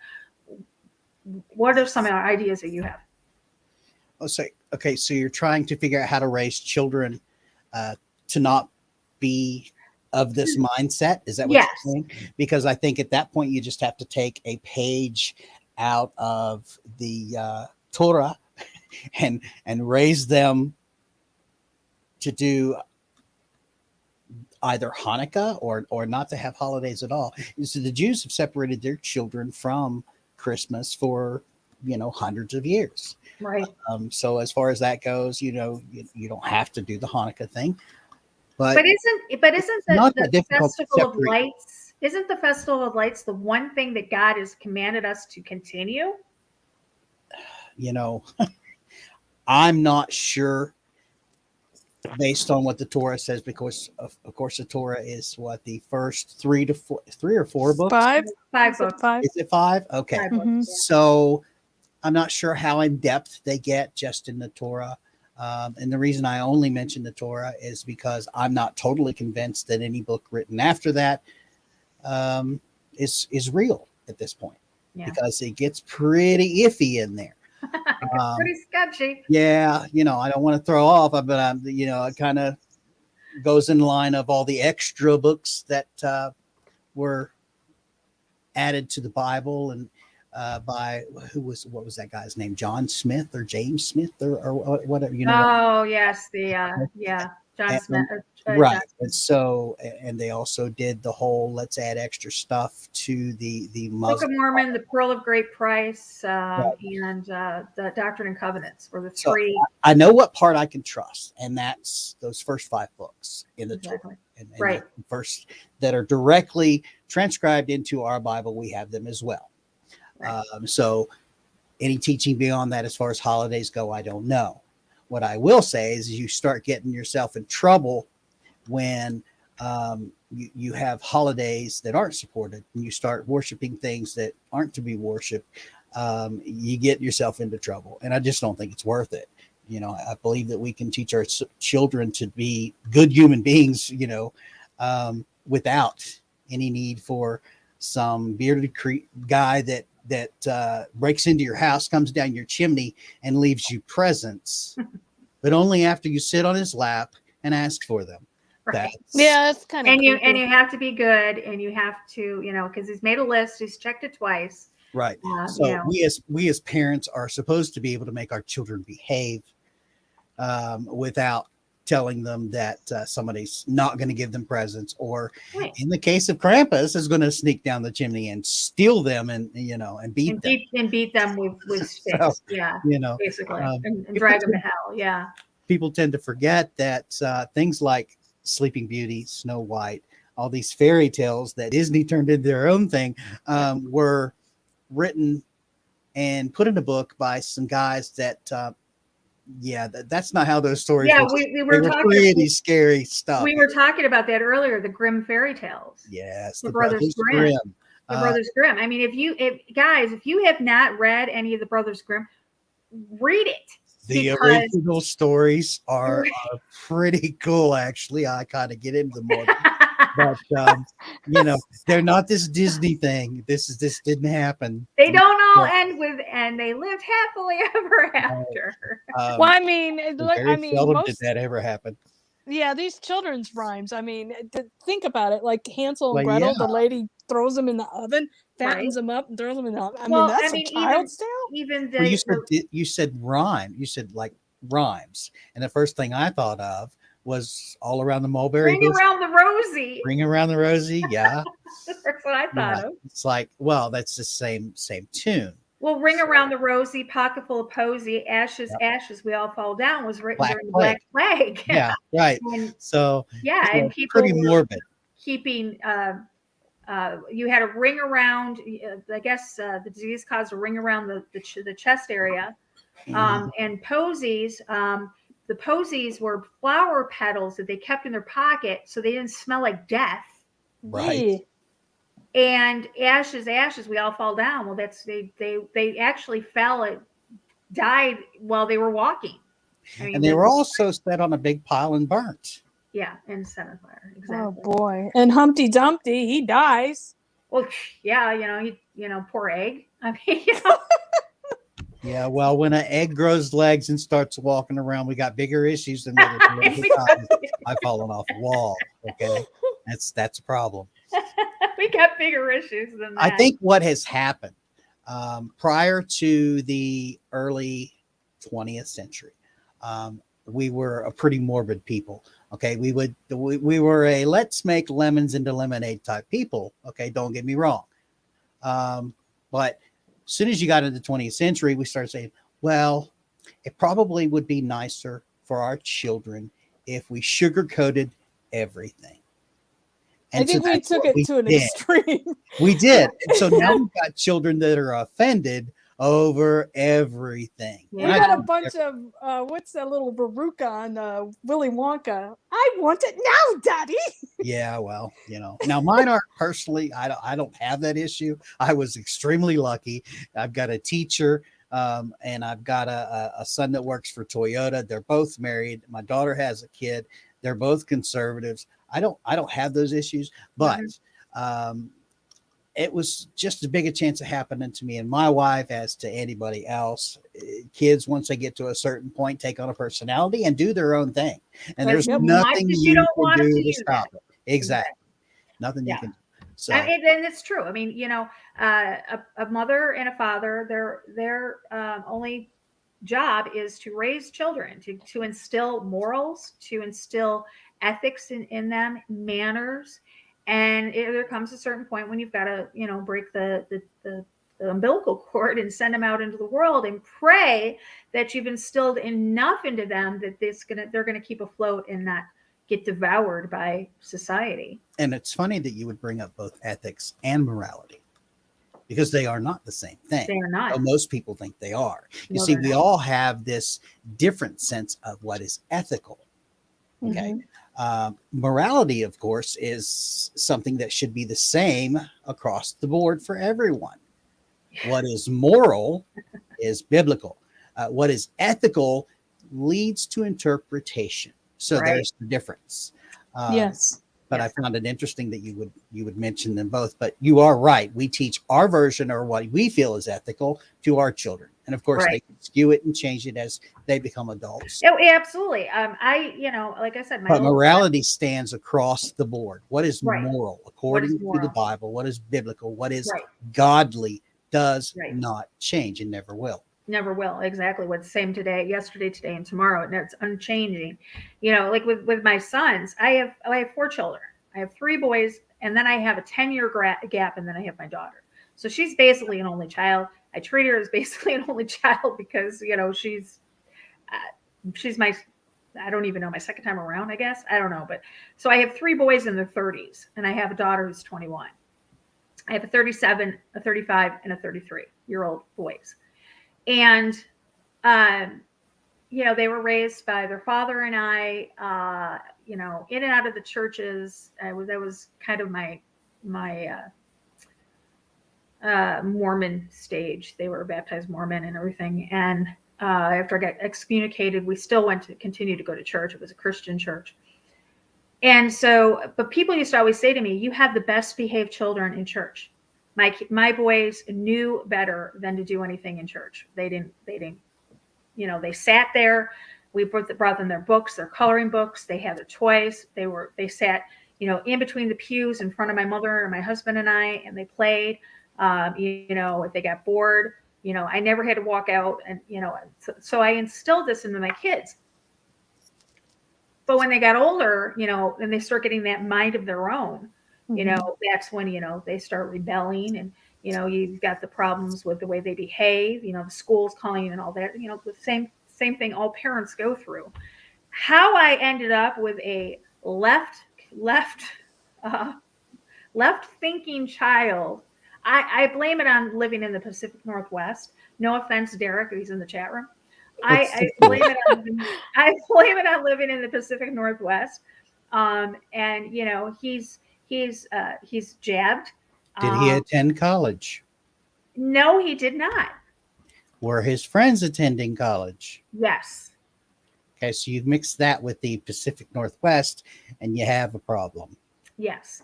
He's very successful. He's a branch manager. He was branch manager at a bank, but then this whole thing hit, and he went to work for another bank. He works at home from home now. Very successful. I mean, he has his own home. He's been with his partner for a number of years. Just adopted a puppy. I mean, he's very stable, except for his left thinking as far as about God and country. You know about the horse to water thing, right? Yes. Okay, so it's out of your hands. Exactly. But then I've got two of the other boys who are on completely the other side of the fence. They are conservative, ultra conservative like myself. I don't know. I mean, I think a lot of it has to do with the education system, in the fact that, I don't know about you, but I was a working mom. So I didn't have a lot of time with my kids. I got them late at night, because, cooking dinner and stuff, I didn't spend time with them. So I got them late at night and on the weekends, pretty much. And so they were programmed from an early age, because I was basically working. I was a working mom. So I didn't have time to instill my values. I did when they were with me, but yeah. I mean, when my kids were in high school, they shocked me.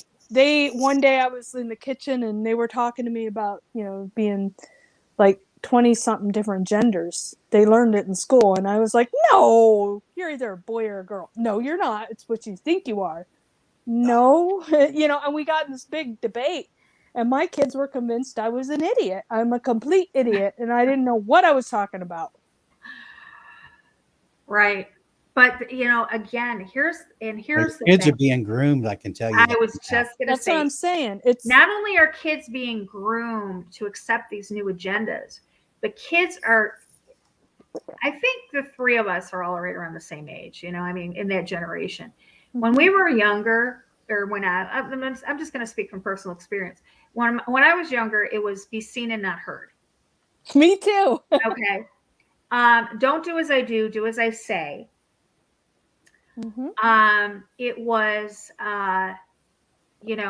don't bite the hand that feeds you. Don't bite the hand that feeds you. Don't burn a bridge.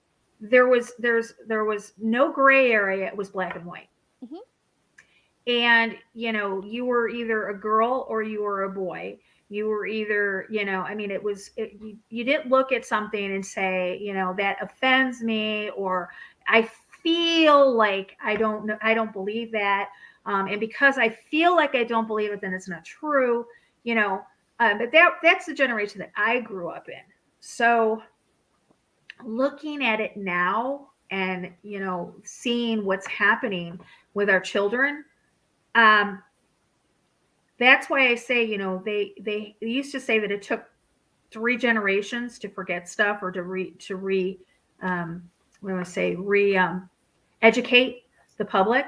But I think in reality, it's only taken 1, because it's gone from me, who's been raised and I raised my kids like that too. Don't get me wrong. I'm not one of one of these parents that said I want to give my kids more than what I had, or my parents were hard on me, so I'm going to let my kids slide. Yeah, but how much time did you have with them? Did you work? See, that's the thing, is I worked. I was a stay-at-home mom for the first. Okay, so I had three kids by the time I was 21. Wow. You got busy. Yeah, they were at 18, 20, and 21. So I had a baby in diapers for 4 years, repeatedly, consecutive. Right. So I did not work until my oldest was 5. No, wait a minute. 84, 85, 6, 7, 8. Yeah. My oldest was 5 and my youngest was 2. And what about your daughter?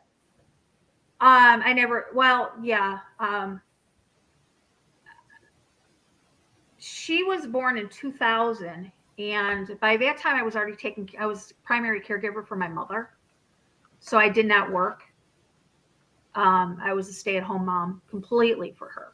Yeah, but by then TV shows had changed. And unless you were there monitoring the shows 24/7. My daughter grew up watching Teletubbies, and Yeah, mine too. I never realized what that was doing to her until recently. Well, okay. So not necessarily Teletubbies, since they spoke a nonsensical language. Okay. But the things that programs that we were part of when we were children, or at least I was, the electric company. Zoom. Street 321. Yeah, me too. Shows of that nature when we were smaller taught a sense of ethics and a sense of morality. Unfortunately, by the time our children were coming up, there was already an agenda in place. Marxism, believe it or not, is a thing. And it's detailed in there how to change a society into a more socialism style of thinking. And so that was being put in place even in the late 80s. You could watch the programming and see how things were going. And Karl Marx detailed how to do it. Several books were written after his time, going a little further into detail. But that's what's actually happening. Okay. Yeah. Of course, socialism really doesn't care about your sense of ethics or morality because you're just going to do what you're told. Okay. Right. But in order to get you there, we're going to make you believe that ethics and morals are not a thing. And exactly. That's how you do it. Yeah. Yeah. And didn't what's his name? Oh goodness, what was his name? Yuri something. And he came out and exposed all this. Yuri Brezhnikov. I can't think of his name. Yeah, I think it's Brezhnikov or Brezhnik. But yeah, the thing, he came out and he exposed it, but who believed it? Exactly. Well, it's the same. That's the issue. Well, it was the same as McCarthy. I unapologetically will say that McCarthyism needs to be brought back. Well, okay, so McCarthy was on the right track, but he went after people that had too much money. Yeah, he was. He was on a witch hunt. I do agree with that. And he did go after all the wrong people, but he did expose. I mean, he said that we had, communists. But we did back then. And some of the people he accused were guilty as homemade sin, especially when you're talking about Hollywood elites. Yes. Okay? But proving something and accusing of something is two different things. Well, look at back when we realized that Julia Child was a spy. She was? Yes. She was a French spy. Julia Child was a spy. There was I lost it a minute. Hold on a minute.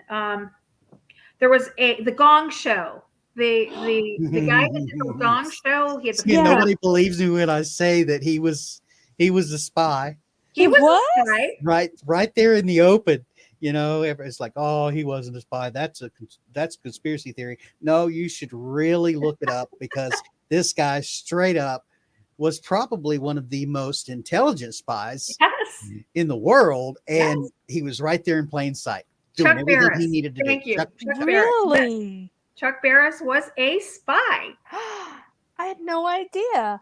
Absolutely. Well, that makes me wonder, kind of the point, though, isn't it? That you had no idea? Exactly. Right. True. No one did. But it makes me wonder, like people like, okay, Whoopi Goldberg, for example. Boy, did she change. You think? Yeah, she used to be like, I used to watch her in the 80s. I saw her live on the Carol Burnett show. They were doing a reunion show. And I was in the studio audience, and she was really down to earth and funny and loving. And now she was like this. She was still raw. Right. She still used some foul language and things, maybe not on that particular show. But she was still pretty raw. She was a comedian. But she wasn't hateful. Right. But why are people hateful now, though? Why are they that hateful? Okay? I think because that is people, popular. That is what's giving them their Monday. That's what gives them their money. Mm-hmm. You're going to do these things. You're going to subscribe to these things, whether you really believe them or not. And that's how you're going to make your paycheck. That's what I'm saying. So I think, like, I wonder if she's a spy, because she wasn't always this bitter and hateful, and now all of a sudden she is, and she's had the world given to her. I mean, Yeah. she's got money, so it's not like I don't know. I would think Oprah would be a better candidate. oh yeah, totally.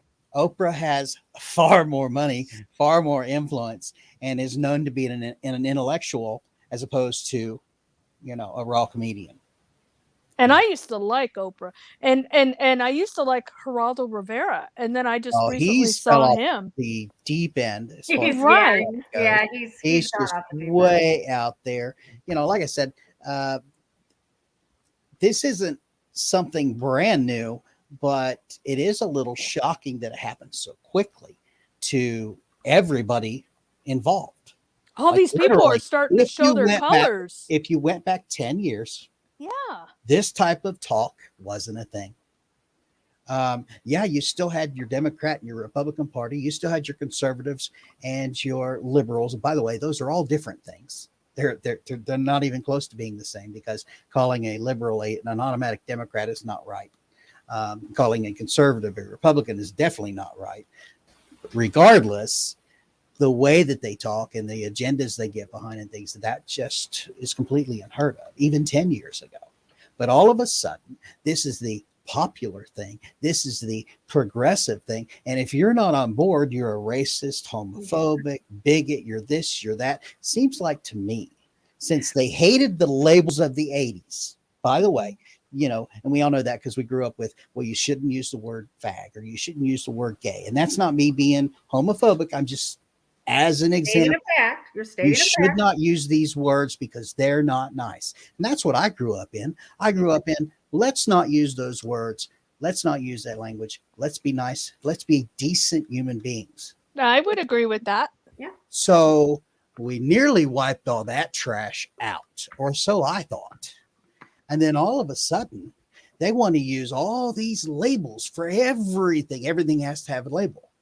That's why you got 37,383 genders. Yeah. And yes, that number goes up every time I say it. We've got all these different genders, and we're going to label this person this, and we're going to label that person that. And if you don't follow our agenda, you're going to get a bunch of labels too, and you're not going to like them. Exactly. And that's the thing, is like the new weaponry is name calling. Yeah, name calling and labeling people. Bullying. And it's like, absolutely, if you don't agree with me, you are anti this or a phobic that. And it's like, God forbid you voted for Trump and they find out about it. Yep. Exactly. Because now you're all those things at once and you deserve to die. Yep. Literally, there was a thing going on Twitter where there was a group of people that were in this little private chat room that were saying some of the most awful things. Are they the ones that said that they were going to get a hold of the registers and find out who voted for Trump and hunt him down?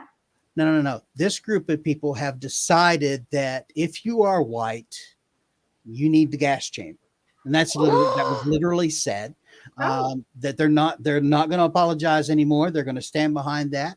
And this is what they think should happen. That if you are white, you should be just done and over with. That you don't deserve to live. So and that was on Twitter. Sad. I would never say that about another group of people. That was I was not raised to even all think. Over it.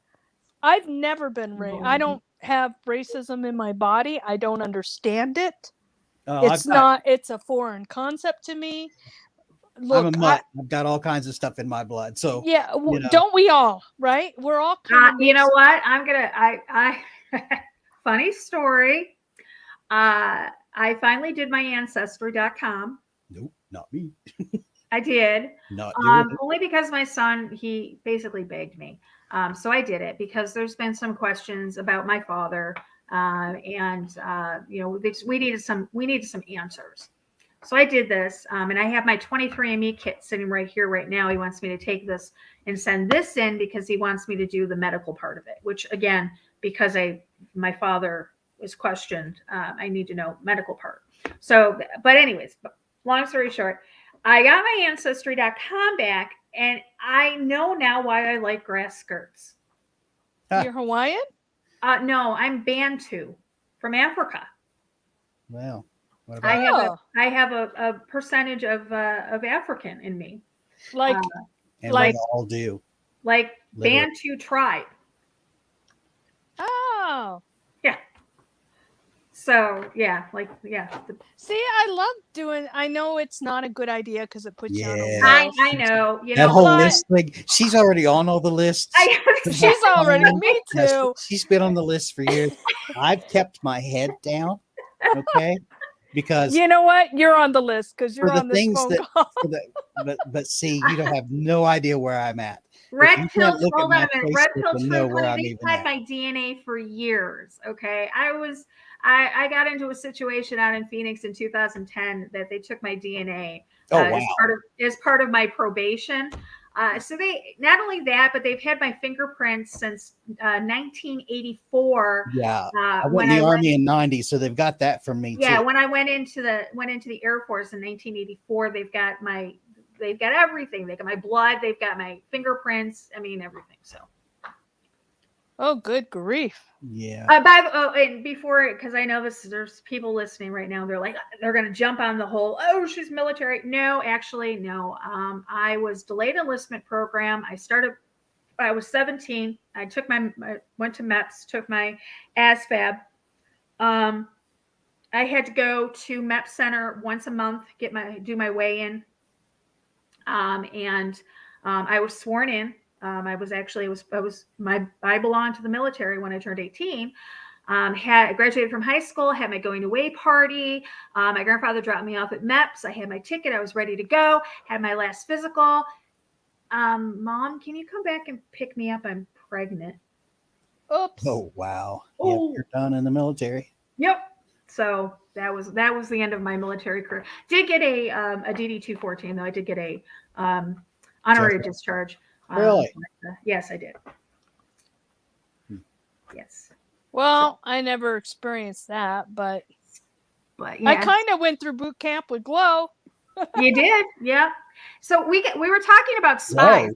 I want to. Well, we'll get. Are you a Glow? I tried, Really? Trish. That's awesome. I tried. That is awesome. Well, we went through boot camp. I know. I've seen the documentary. Yeah, I She was is Glow a girl. glow girl. Yes, she is. That's fantastic. That is fantastic. Though I don't think anybody's caught on to who you were yet. Good. But see, Exactly. So. you know, Because I was love a it. I bad love girl. a challenge. I love a challenge. But I wouldn't out you anyway. I'm not that guy.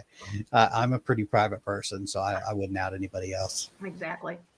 So But it was a boot camp, though. It was you have no idea how hard that was. I bet.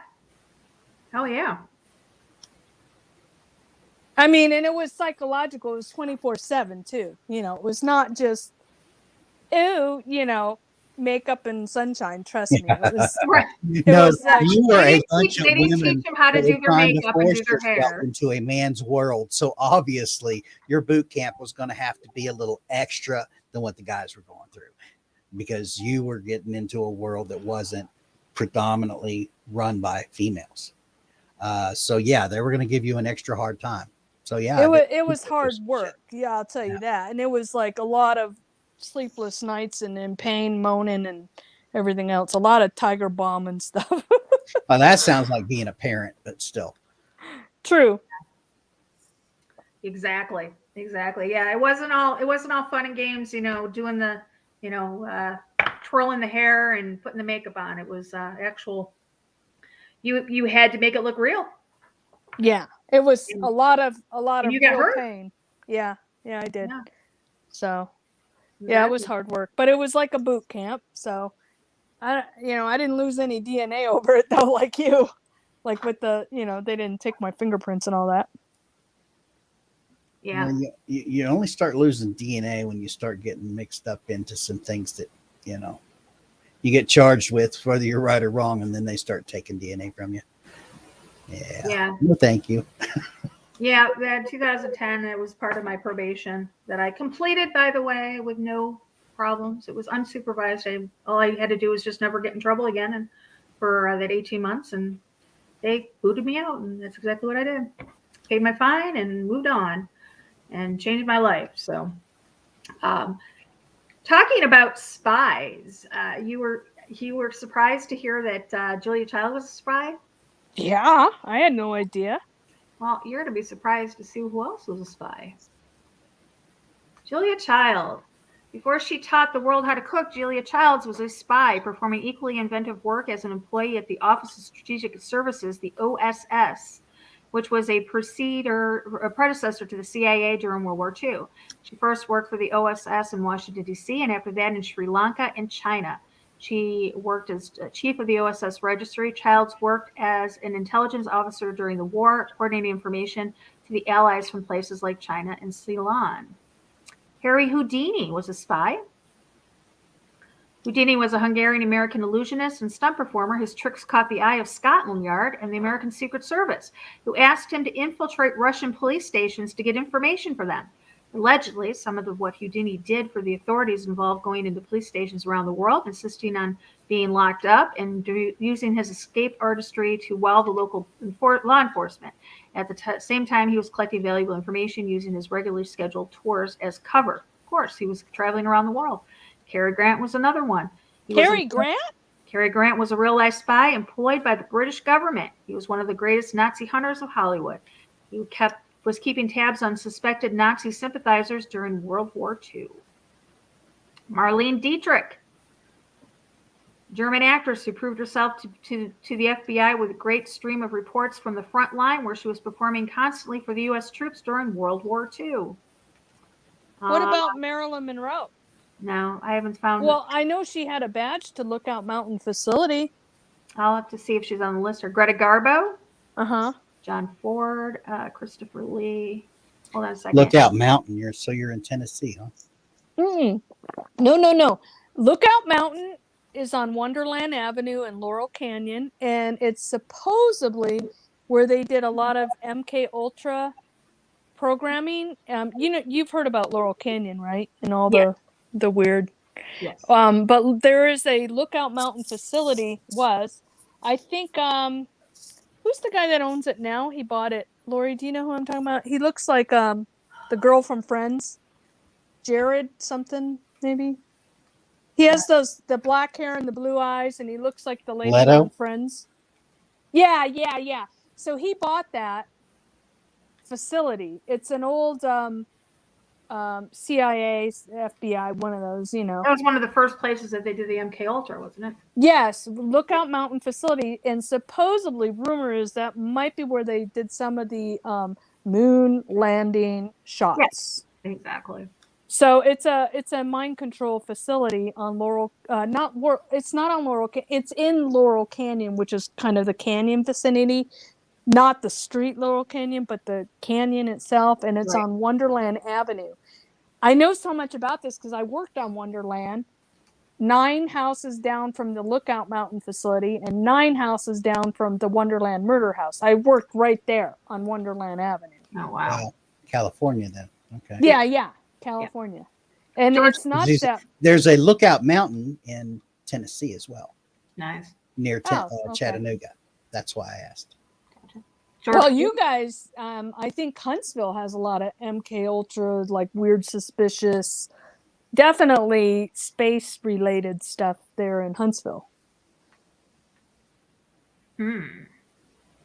Oh, Tennessee. Yeah, Tennessee's had some interesting things going on for many years. The Tennessee Valley Authority is one where they got that nuclear power plant and many other things. But the only reason I know is because I lived near Chattanooga for many, many years. Now I'm actually in Ohio, and prior to that, I grew up in West Virginia. And West Virginia's, of course, got its own things, including a fallout shelter under a very well-known resort that was made for the VP, House, and Senate, and all of that. But it has since been decommissioned. Interesting. Oh, I thought you guys knew that. No, I did not know that. Oh, yeah. There's actually a bunker under this resort, this famous hotel resort in West Virginia, and that's. Oh, you know what? Yes, it had something to do with Kennedy, didn't it? Well, Didn't it have something to do with John F. Kennedy? Wasn't it? It was like. I think it was created before him.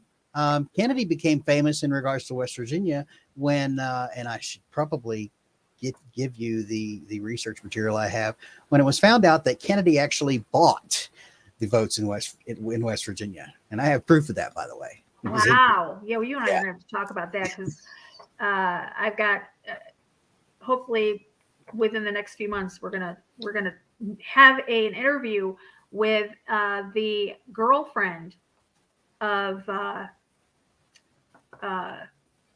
geez, I'm sorry guys. I'm Look just up like the Greenbrier Resort. who killed Kennedy supposedly? Lee not Harvey Sirhan, Lee Harvey Oswald. Lee Harvey, yeah. Tricia, you're aware, you and Linda and Michael are aware of all that information that we talked about months, like last year, I think it was, where with the girlfriend of Lee Harvey Oswald is still doing interviews. And so that would be great to have you on to do that, Kenny. I mean, I remember like fallout shelters. Eisenhower era. That's what I was going to say. It was before Kennedy's time. Yeah. Yeah. Aren't there fallout shelters? I grew up in the South, and I remember seeing fallout shelter signs all over the place. That was kind of common.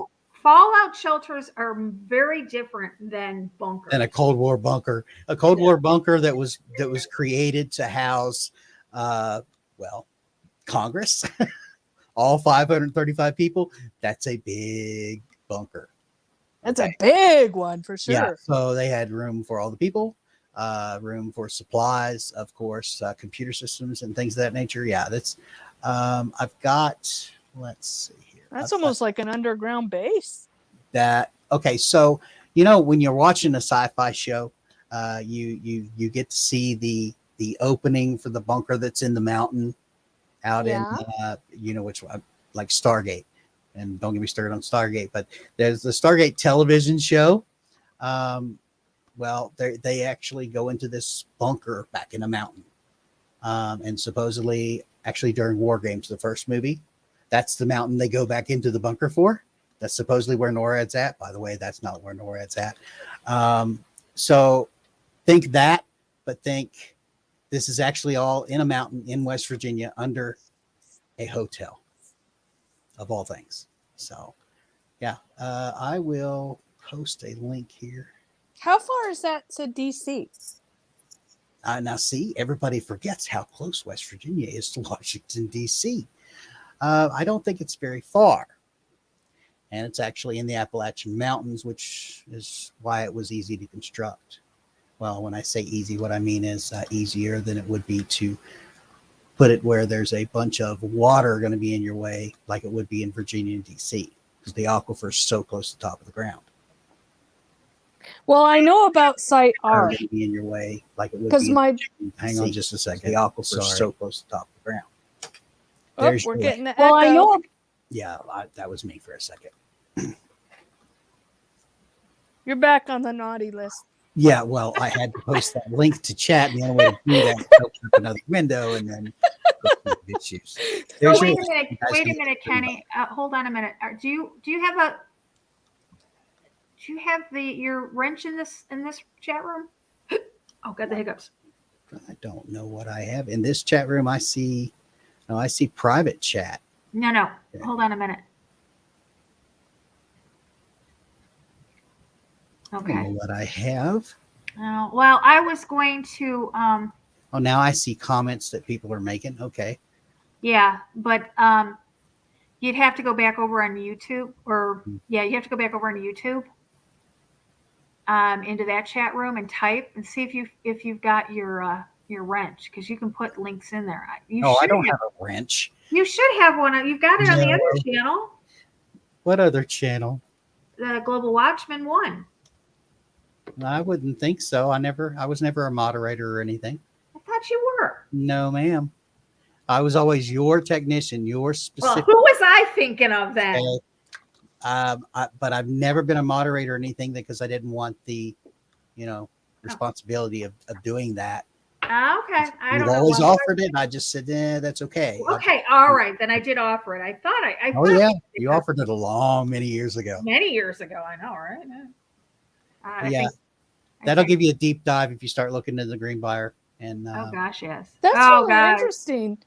So is it like is it just closed down now, or is it storage, or is it because like the bunker itself has been decommissioned? Now they give tours to it, but you have to wonder exactly what, if anything, have they actually made not work. Could it still be used as a bunker? And I'm saying yes, it could. They might have taken those old 1950 style computers out of there, thankfully, but I doubt it because of the cost of moving things like that. But if you look at the size of that hotel and then think that you could probably fit that hotel inside that bunker multiple times. Yeah, there was a whole lot of room down there from what I understand. And of course, the thing that I sent there, it tells you that it's 112,544 square feet. ooh, Okay. Wow. That's a lot of room. yeah. That's a lot of, water and, what else would you take? MREs, meals ready to eat. So Well, there's another bunker that is in northern Arizona. Like near Wickenburg, or Yeah, it's on. I believe it's on 10. It's just west of Flagstaff, and it's an old bunker. It's in a hotel, underneath a hotel, and you can actually book the room for the night. ew. I know about Site R because my brother lived in it, on top of it, in Frederick. Was it not Fredericksburg? I can't think of the name of it, but it's in over by Gettysburg. Raven Rock, Site R. They would send my sister-in-law, before she passed away. She worked for like a military contractor, and they'd hire busloads of executives. They transfer them from DC to Site R every day. It was like a Greyhound bus. They'd drive in to the side of a mountain to this underground mountain facility. My brother lived like on top of it. It was it's not Frederick. Maybe it's Frederick. It's something Pennsylvania. Fairfield, or Fairfax or something. Right there at the line near Gettysburg. Neat. Yeah, it's like on Wikipedia now. They hid it for years, and now they came public. It's called like Site R or Raven Rock. I think it has two names. Well, so you were asking how far away from DC it is. Mm-hmm. Portions of this are actually Route 66, so it's possible that it was around back then. 4 hours, 4 minutes now.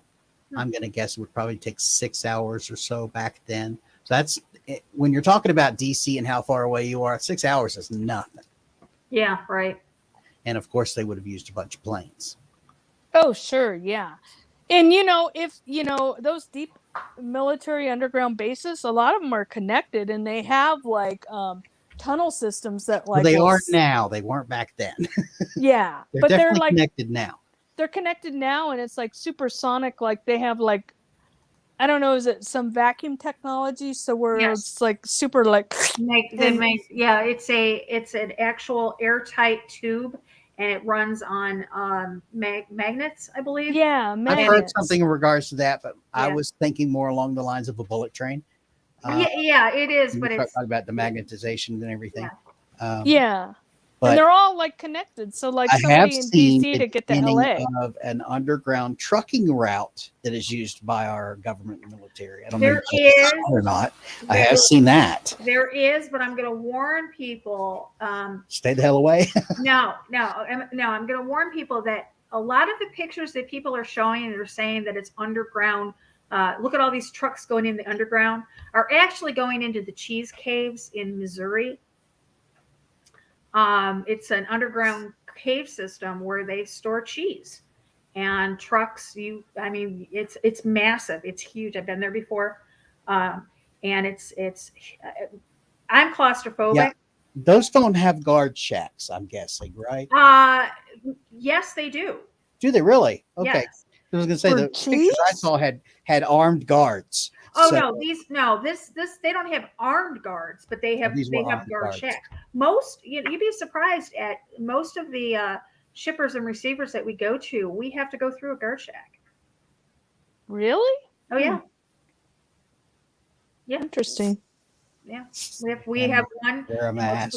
It's surrounded by fence, and it's one way in, one way out, and you check in at the guard to check in, and then when you say if we were going in to deliver at a place, we would check in, we would get into a door, and then once we were empty, you leave your back doors open, and then you go back to the guard shack. He looks inside to make sure that you're empty, you're not stealing anything. He closes you up, and you roll out on your way. Yeah. Don't steal the cheese. Are you kidding me? My husband would steal cheese if he was given the opportunity. Given the size of some of those wheels of cheese, you'd need a forklift first.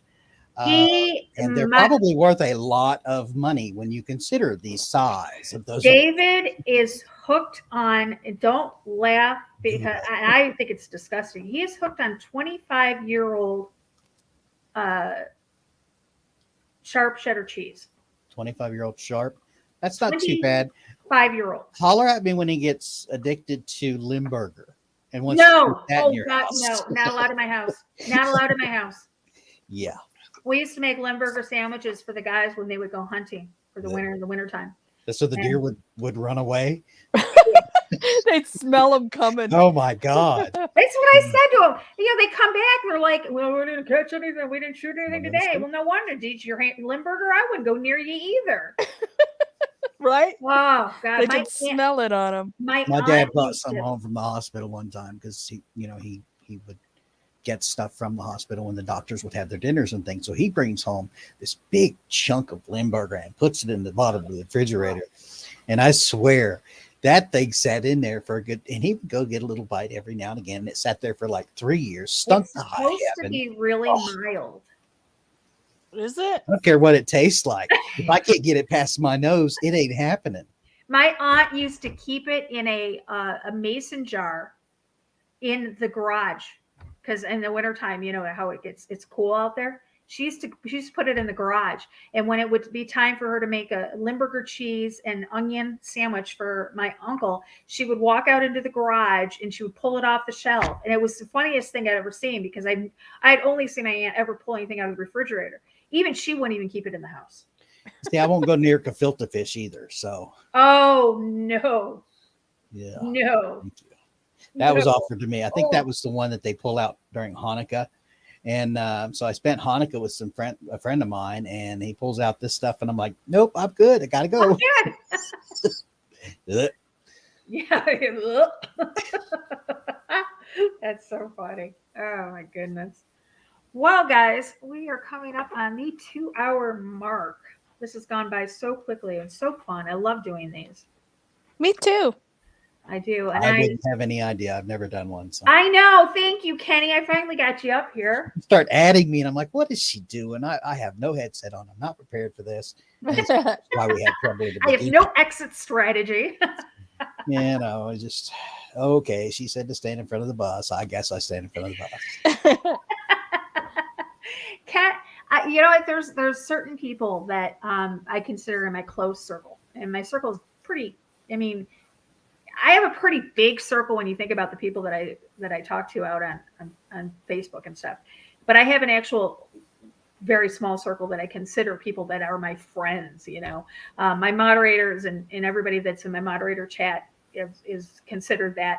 Penny is one of the people that I can say that has been with me, not since my beginning of this, like a few other women are that I have a close friendship with. But Kenny, I mean, literally, we met under very weird circumstances. Yeah, it was Mo needing help, and you were doing the helping, and I was just there for support. And then we both got away from her at basically the very same time, very quickly. And I just sent you a message. I'm like, look, regardless of how we met, I will still help you. But this is a crazy person. We need to, just we need ourselves to, away we need from. to run fast and run far from Oh her. my We did. goodness! And not only that, it wasn't just that she was just kind of out there. It was that she just kept trying to get people to donate money. I'm like, whoa, hang on, red flags, gotta go. Yep. So, yeah, we and both she's to this day still doing that, by the way. Yes, I know. She's got a pretty good e-begging thing going on. A grifter. We call her the grifters. Yeah. Yeah, she's got a pretty good grift going on. Everybody thought Alan was doing that, and as I said, he's family now, and so I know for a fact the guy has actually not accepted money from anybody. Yep. He won't. He works in a coal mine every day. This is what and the bad part of all of that is the fact that it's left a bad taste in my mouth as far as ever accepting donations from anybody. I'm getting ready to become a game streamer, and I'm going to be all about taking donations. There you go. But no, I mean, people. I'm not even kidding. Actually, I'm getting ready to start doing that. People come to me all the time, and they're like, how can we support the ministry? How can we support your channel? And do you have a PayPal? Do you have a Patreon? And I can't do it. There's something in me that just cannot do that. Because unless you filed a 501c, you'd have to pay taxes on everything anyway. Right. And I wouldn't do that. So there's a whole lot of things you have to do there. And I don't think you'd ever file a 501c even if you did. No, that and I get all the time. I get a lot of emails from companies wanting to sponsor. That's a scary thing too. Exactly, because I'm very controversial on the topics that I talk about. And I'm not going to have somebody say, well, if you want us to sponsor you, like say GameStop wants to sponsor you, but you can't talk about this, and right. that. I was going to say, you got to think, and this is no offense to you, but if a company is willing to align themselves with you, not knowing what's going to come out of your mouth next, okay? I don't even know what's going to come out of my mouth next. Exactly. So, they either just really don't care where their PR goes, or they've got balls that just the size of planets here going on. Exactly. So because there's no way that any corporation is going to tie their rope to your steer or whatever and say, okay, just say what you want, because they're worried about that PR. Now, in the world we had even 10, 15 years ago, it would have been fine. She'd have had a bunch of people in here, and it wouldn't have mattered what the company was, and they would have said, hey, do your thing, because any PR is good PR. But that's not the case anymore. Now you get canceled and they dox you and ruin your life, and but if it's sin worthy, it's okay. Like if she was talking about, hey, sleep around with 10 men and open up the new Bunny Ranch down there in Florida or whatever, and go topless and just have at it, and then it's fine, right? But 10, 15 years ago, to be fair, it was not fine then either. No, but it is now. So now because it's 10, 15 years ago, I mean, you'd have to wait till after dark to actually see, an ankle on TV. So, it isn't like it is now. Now, in the middle of the day, 10 o'clock a.m., you can turn to whatever channel on cable and actually see women topless or men bottomless. That's a new thing now, too. I'm like, what is this mess? Well, when I was in Glow, they bumped our time slot to like 1 a.m, even though our fan base was like a lot of like preteens. They had to bump it to 1 a.m. because the camera shots were getting a little risque. It was just the angles of the actual camera shots. You'd be on Kids Network now. On what network? Kids Network. What's it called? Nickelodeon. Oh, yeah. You'd be on Nickelodeon now because you're not risque. Right. It's not anymore. But I think nowadays they probably it was sexier shots back then. Like the camera angles were sexy, but it was the comedy would be not allowed anymore because we poked fun at ourselves. Like, we had. You're not allowed to have a different sense of humor anymore. Right. So we made fun of ourselves. Like, they would, that's a different subject. We won't go into that. You think about my sense of humor. I just told you about, what I message I send to my ex, who's an Indian, on Thanksgiving.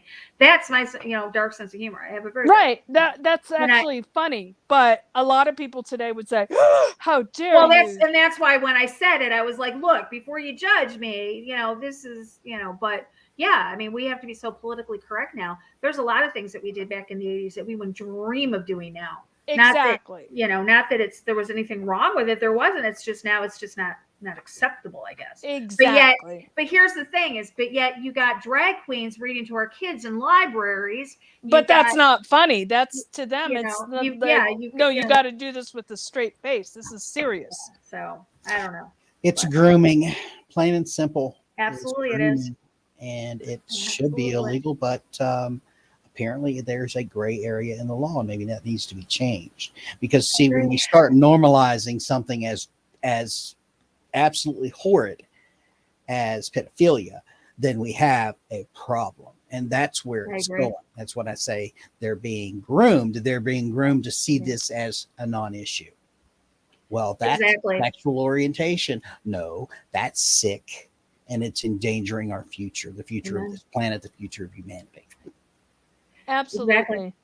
Absolutely. All right, everything's coming to a head right now. Sorry. It is. No, you're right. It is. I mean, okay, we're gonna close it down, but I'm gonna ask each of one of you a question. And you can answer it either, whichever one wants to go first. Where do you see us in 20 years as a country or as a society? Where do you see us in 25 years? I'll go first and then I'll hop off. I see us as a lot smaller community because of the culling. I think it's going to be who survives this is. I don't mean to end on a negative note, so I'm sorry. I apologize. No, I mean if that's where it goes, because I honestly don't think that you can end it on a positive note by the question I asked. Okay, so I see us in 20 years. The ones that survive, they'll probably be in China. And it'll just be a handful, and they're going to just be, basically not robots, but maybe kind of in a sense. They're not going to be very in touch with reality. That's all. Wow. Kenny? In 25 years? Well, as far as the country goes, if things continue to proceed the way they have been, there won't be a United States of America. That's obvious. As far as a community goes, I think what you're going to find, hopefully, I'm hoping, is there's going to be a split. Okay. Now, the majority in this split, if they make it through this whole thing that's going on right now with this terrible disease, if they make it through the treatment of that said disease, then there's going to end up being a split. Somehow, some way, there will be a group of survivors. I don't know how large, but I think that's the community that you want to survive and be a part of, because the rest of them are going to be controlled by any means necessary.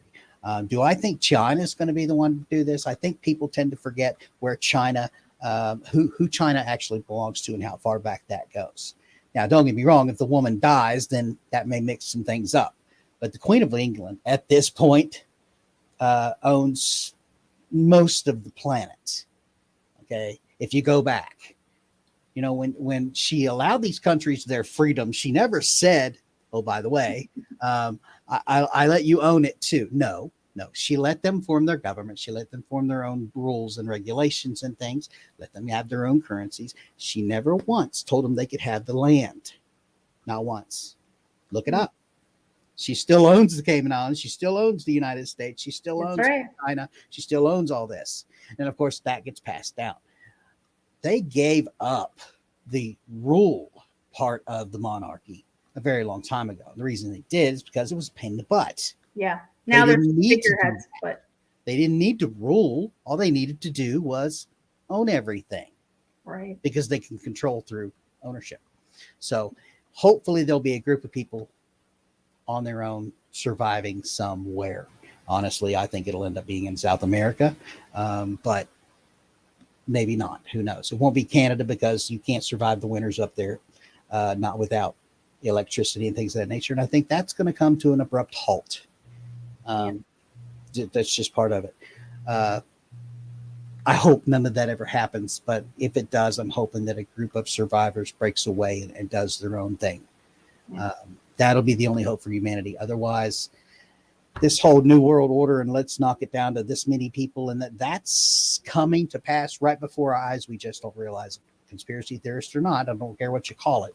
If you look at, one and one equal to two, you can see it. You can watch this happening and come forth right in front of us. Now, do I think we're actually going to be here to watch all that unfold? Jury's out. Because I don't necessarily think that I ever saw anything in the Revelations when it comes in regards to the tribulation as us watching humanity be ripped apart by a vaccine. There were a lot more descriptive things in there, such as the plagues and all of that. Right. And right. Well, wouldn't the plague, would that qualify as what we're going through right now? A plague in my mind is something that COVID would be. Sure. That's not what's killing people. No, it's not. You're right. Okay. That's the what. That other thing. That other thing is what's doing it now. Exactly. So, and we knew that was going to come to pass anyway. Now, do I consider that to possibly be the mark? Because I know that has come up several times too. No, I do not. It's a precursor, though, right? It's a precursor to it. It's to find out how many people will be willing to take it. I want to say something. I can't take credit for this. My husband said this to me earlier, but he said, Laurie, I cannot believe how cheaply people are selling their souls for. Apparently people don't think their souls are worth anything anymore. Yeah. Basically he said, I just can't believe it. You've got people being offered free coffee for the jab. You've got people being offered free donut for the jab. Well, my Medicaid insurance company offered to send me $100 bill. And I'm like, you've got to be kidding me. I don't need $100 nearly as bad as what that I can use that $100, but what do I have to do? I don't need it that bad. Exactly. Yeah. I was offered 50 at work and no. Hey, Ernie. Hey, how's it going, everyone? Oh, you sound good. Yeah. Awesome. My wife and son got me a new microphone for my birthday last week, and it just came in today. So figured I'll hop on. Had a busy evening and say hi to everyone, see how everybody's doing tonight. Appreciate it. Too bad you didn't come in earlier. Yeah, you sound fantastic. That is, yes. Awesome. I do appreciate it. So hopefully in the future, I'll be doing more with you guys. Oh, we want that. That's definitely, that's the reason why I've started doing these open panels, to get you guys used to coming on. Because my goal is to hopefully take on not co-hosts, but co-creators, I guess you could say, and get you guys hopefully, to come on here and be confident enough to present the things that you guys have found. Because I'm going to be honest with you, you guys do so much in our chat and you put so much information in there that I could never, ever keep up with you guys. And if there was just one or two of you that was comfortable up here to present and to know how to work the program and to make out the videos, that's something that is definitely something I'm looking hopefully to do in the near future for you guys. So like The View, but on the conservative side. Right. Exactly. And that, that was my dream a few years ago. I wanted a morning women's show on YouTube. A friend of mine started one a while back. It was I can't remember what it was called. It had something T in it. And there was 4 women. She was a converted Muslim, and she was really big over on Facebook. And she was really outspoken about the Muslim religion. And she would sit there and scream at people. And she was actually one of the co-hosts of the show, but it just didn't take off. They didn't get the views that they wanted to. But that was something that I wanted to do. And, but I think it would be better having, not just women do it, but I mean, somebody like Ernie or Michael or Linda Derek, or Derek, Dwayne, Wade, Nancy. Hey, Derek's been talking about it for the longest time, starting a podcast, and I've been trying to get on him about this. Like, look, man, I got to get in the microphone. Let's do this. But I just wish we could be able to find a platform that we all could say what we want without being censored. We're looking into that as well. The network that I started in 2014, the gentleman, actually, you guys know him, Harry Link, Harry and Howard. Harry is building his network again. When he had his website, it was a private server. You could do live streams on it. You could post videos up on it. And it had a huge outreach, literally. I mean, like mammoth outreach. So he's rebuilding that. So hopefully he gets that done soon and we can move everything over to there slowly. Absolutely. I mean, YouTube is becoming too toxic for people who wants to speak and hear the truth. It's becoming toxic even at the social level. Have you guys been on Twitter? Yeah, I haven't. Yes. YouTube is just dealing with nosy neighbors. Twitter is toxic. That place is a mess. And now they've got a guy that just, the less liberal of many just steps down and gives the job to someone who basically thinks that all white people are racist. And yes, he's actually said that. So, even though I'm not white, so it don't matter, although I pass for white. But still, I think that's just a horrid thing to say. Blanket just deciding that a person's this way because of anything, color of their skin, the church they go to, where they live, the way they think, their political affiliation. They're from West Virginia, so they're just a poor redneck. So what they say doesn't count, because that's an ism as well. That's a bigotry. So Well, you look at that new CEO too. He basically said the Fourth Amendment is not going to be acknowledged on Twitter. Which one's the fourth? Can you remind me? Well, I may be wrong. The freedom of speech. That's the first. The first, yes. Yeah, he said that nobody will be able to really say what they want. They want to have a atmosphere where everybody can be involved and stuff, and you can't speak out any truths. And they're coming out with basically you can post, but just don't post the truth, your opinion, or anything. It needs to be in line with what they say. Oh, I also saw today the same way it's been for the last couple of years anyway. Right. Except now they're saying it out loud. Right. I saw today that they're going to start hitting people if you post a picture of a person you don't have their permission, they're going to pull it. Yeah, but see, that didn't work today when the kid went in and did the school shooting, did it? Immediately, there were hundreds of pictures of this child, basically, on Twitter. Everybody talked about what a piece of trash he was and how his parents should be charged and all this stuff. And they were using the parents' images too. Why didn't that come into play there? Why didn't Twitter automatically take those down? Because it didn't fit their narrative. Exactly. So, Really? Oh, do you got a cat that just knocked some things over? She's mad because it's after 10 o'clock and it's bedtime, and I should be taking her upstairs and putting her in bed. Sounds like my cat. Yes. By the way, for you guys that are still on and remember me talking about a cat earlier, I was talking about Max. If you guys weren't around when Max was a thing. Do you remember? Oh, Penny, I don't know if you were. Oh gosh, this is when we had the back in the original channel. I was talking about this with Dave.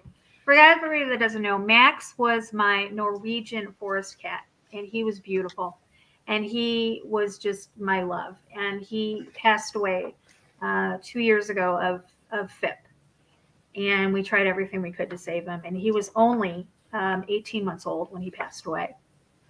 I drove 1,400 miles to pick up this cat. I lived in Mesa, Arizona at the time. I drove to Odessa, Texas on my birthday weekend, July 4th weekend in 2018 to pick up him. And my ex had found him at a work project that he was at. Couldn't keep him in the hotel room, so I went and I picked up Max. And Max was amazing. And he moved back here. He was, I swear, we probably traveled about 10,000 miles with Max. He was all over the country several times with us. Wherever we traveled, Max went with us. And I was doing a live stream one day from my kitchen, and I had my computer. I have a ledge that you can look out into my backyard, and he used to like laying there, but he hadn't for a while. And I had put some stuff there, and I had started. The light wasn't right for the show. I couldn't get the lighting right, so I shut one light off and I lit a candle behind me. Not thinking, I lit a candle. And I think Linda will probably remember that she's still in the chat room, because everybody in the chat room, now I'm doing my show and I'm talking like I am right now, and I look over in the chat and everybody's saying to me, Laurie, Max's tail's on fire. I was not here for that. No. But I would love to have seen the video. I turn around and he's turning. He's looking at his tail, and the tip of his tail is on fire. I like poor baby. It didn't hurt him at all. It just singed. It just singed the hair off the tip of his. Everybody's screaming, "Laurie, Max's tail's on fire!" How in the world did he get his tail on fire? Because I had candle. I had the candle, and he jumped up on this. It's like a seat, like a ledge that you can sit on. It's huge, and I didn't even give it a thought. And wow. Yeah, and Max, he used to Bella, she just runs around and causes noise. He used to actually literally just start meowing at me and started talking. He was very vocal. And the night that he passed, it was a Tuesday, or I'm sorry, it was a Thursday night. I'll never forget it. Dave was on the road. I was doing a live stream. And I remember I was saying goodnight to everybody. And there was this sound I had never heard before. And I stopped talking and I said, what was that? And Weetree, my friend Weetree in the chat room, she knew exactly what it was. She says, Laurie, go to Max.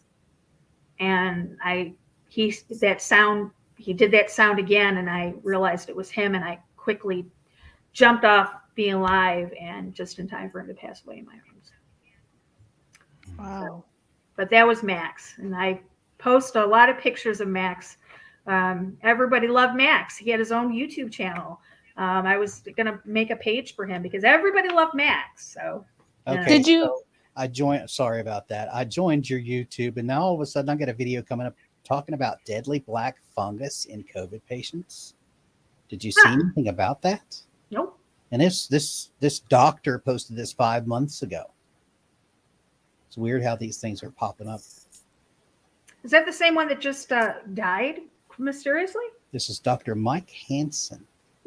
No, I'm not familiar because there was something about a doctor. But yeah, I don't know. Trish, I don't know if we were friends yet when Max was alive. I don't remember him, but I was wondering, what did you say he died of? FIP. Did you know he was sick? I never heard of FIP. He started losing weight. It's called it's feline infectious peritonitis. Okay. And there's two types. There's wet and there's dry. Isn't that the one that they used to call feline leukemia, though? I don't know. Yeah, there's no cure for that, by the way, and there's barely, there's really no treatment either. Yeah, so. And he started losing a little bit of weight, and I noticed that he was acting weird, and I just I didn't want to address the situation, I guess it was. And Dave said to me one day, he's like, Laurie, you need to take Max to the doctor. He's not looking too good. And I said, yeah, you're right. Took him to the doctor, and the doctor said, I don't know what's wrong with him. He says he's, he gave him a steroid shot and a broad spectrum antibiotic. And then he sent him home. And about a week later, his stomach started filling up with fluid. And he was very sluggish, and just, it was horrible.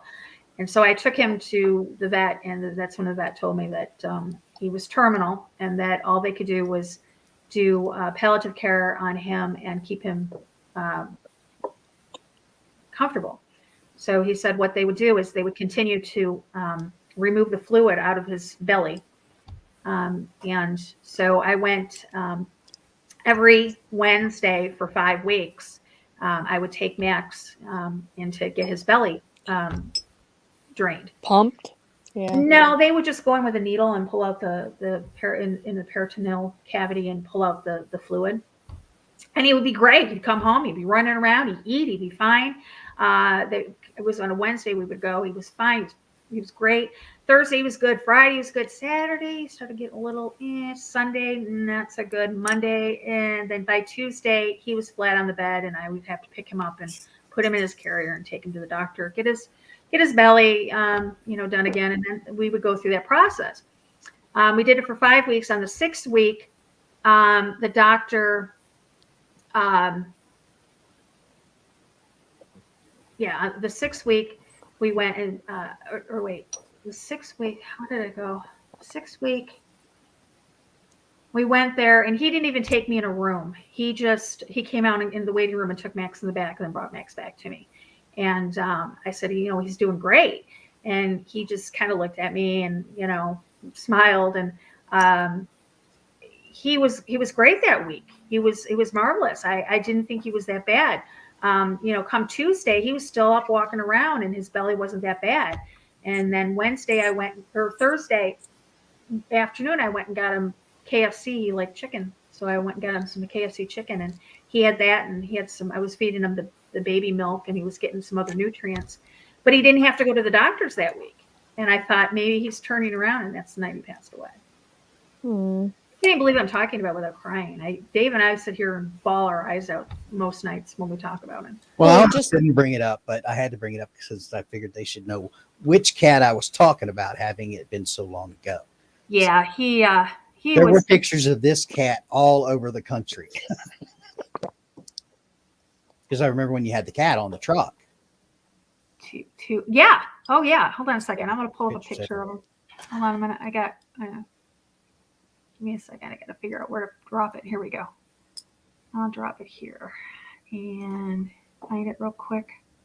He was just a baby, though. He was just a baby. He was. So was it a genetic thing, or?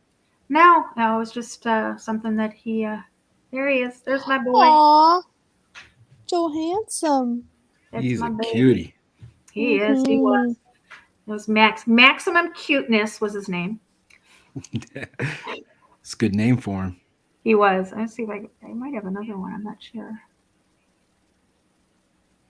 Unfortunately, I lost a lot of his pictures when I lost my Facebook account. That's one thing I'm really pissed off about Facebook is, they could give us an opportunity to at least pull our pages or our pictures off of things. For sure, yeah. Not just, just steal it away from us like that, I mean, I lost years of, it's not the research I care about. It's actually the pictures of Max that really bother me. My wedding picture, vacations, my Mexico vacation, I lost that one. And you know what's sad is they still have it. They do. Exactly. It's just they don't want you to have it.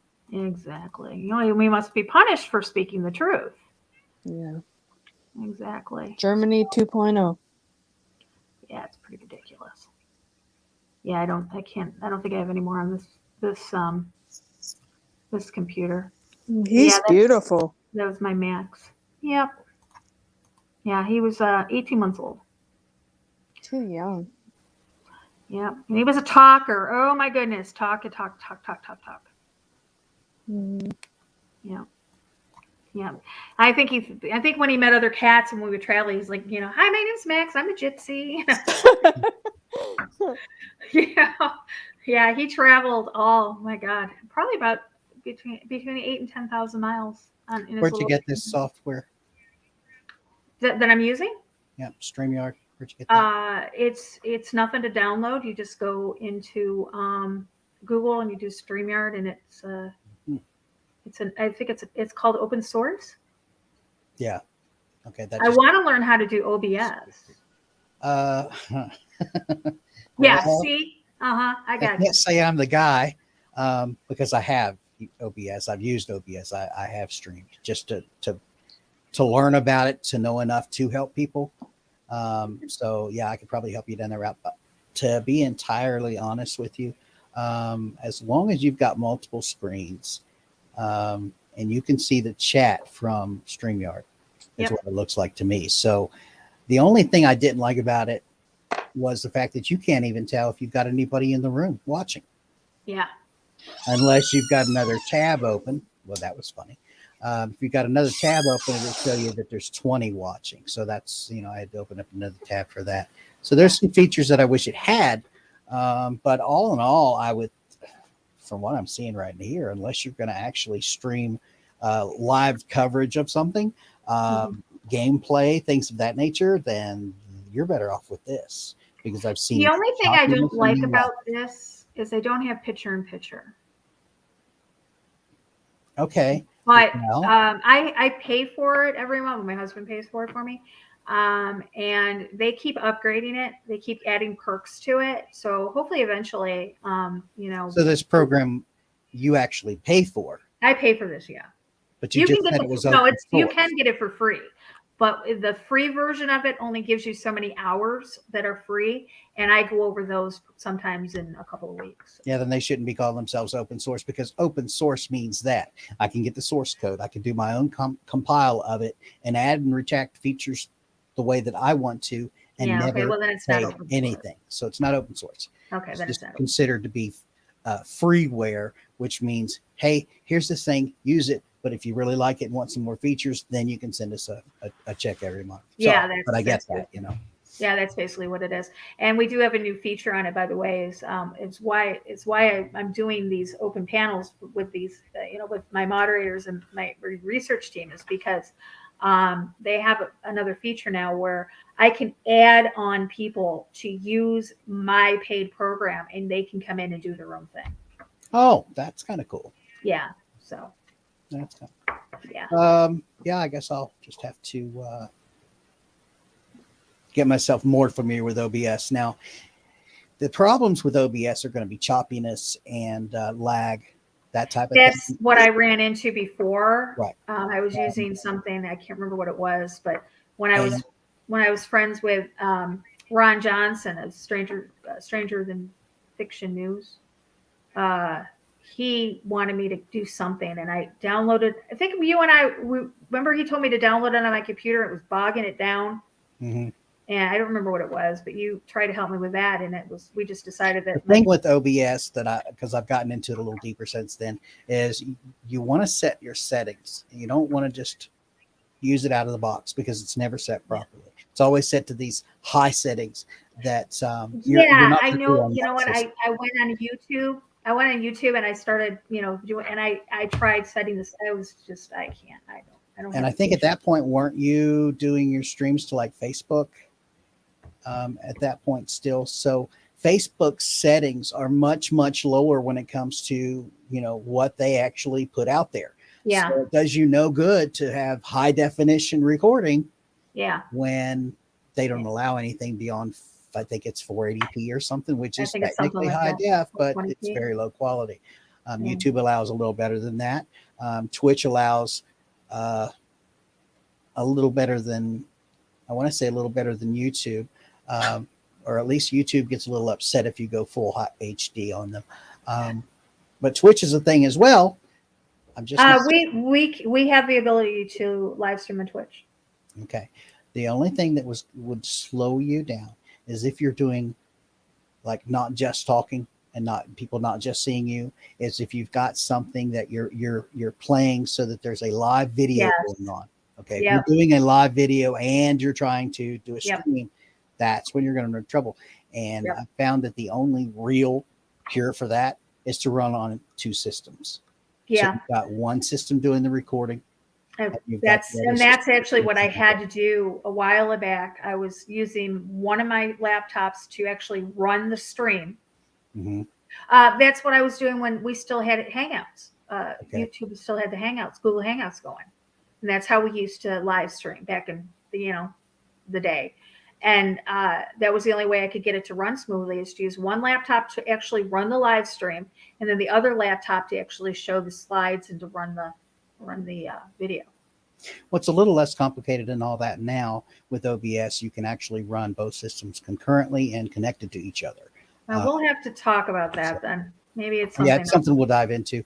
I'm going to get off here, and it's been good talking to you. You too, hon. I'll talk Thanks to you for throwing me under the bus and all that. So, well, thanks for being a sport. yeah, well, I can't take it. I can't take it the wrong way or anything. You've been trying to do it for a while. I just hide from you. So, all right, Kenny. Love you. Love you guys too. It was nice meeting you. Nice meeting you.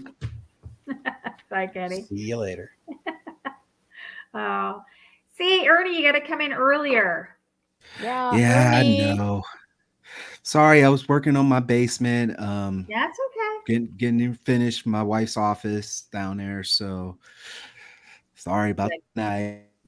Next time, no worries. We'll probably come back on. I don't know. Maybe Sunday or Monday. I don't know. Sounds Depends good. on when Dave comes home. I like to do it when he's not here, only because I have to shut the door upstairs, and then it gets cold in the bedroom, and it's easier for me to do it when he's on the road. Yeah, and sometimes he burps in the background. Oh, geez, Louise. and then he does this little shuffle with his slippers. He does this. I swear to God, I tell Louise, are you doing your held all shuffle again? He's like, oh dear, I love him. I haven't heard the shuffle, but I've heard the burps. I love my husband to death, but he is the type of person that if you tell him to be quiet, he is 10 times louder. He needs to come on the show. He has been on the show many, many, many times. Laurie, I have literally heard you give him the death stare. After a burp, you'll get silent, and I can feel you staring at him. I do. I do. I stop talking, and I just and I'm mouthing the words. Really. Somebody in the chat room somebody in the chat room stopped coming into my live streams because one night he did it, like, I swear to God, he was like, I can't even do it. This was all I heard.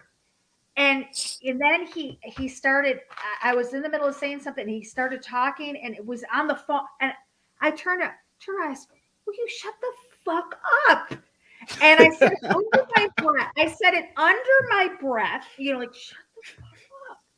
And somebody heard it, and they were like, I can't believe how disrespectful she is to her husband. Hello? Did you hear what he did before that? Well, at least he's doing that instead of farting, or crop dusting, because that'd have been a whole different scenario. I'm telling you, it's. If you guys could see the look at his face when I'm sitting here, I'm laughing because the more I tell him to be quiet, the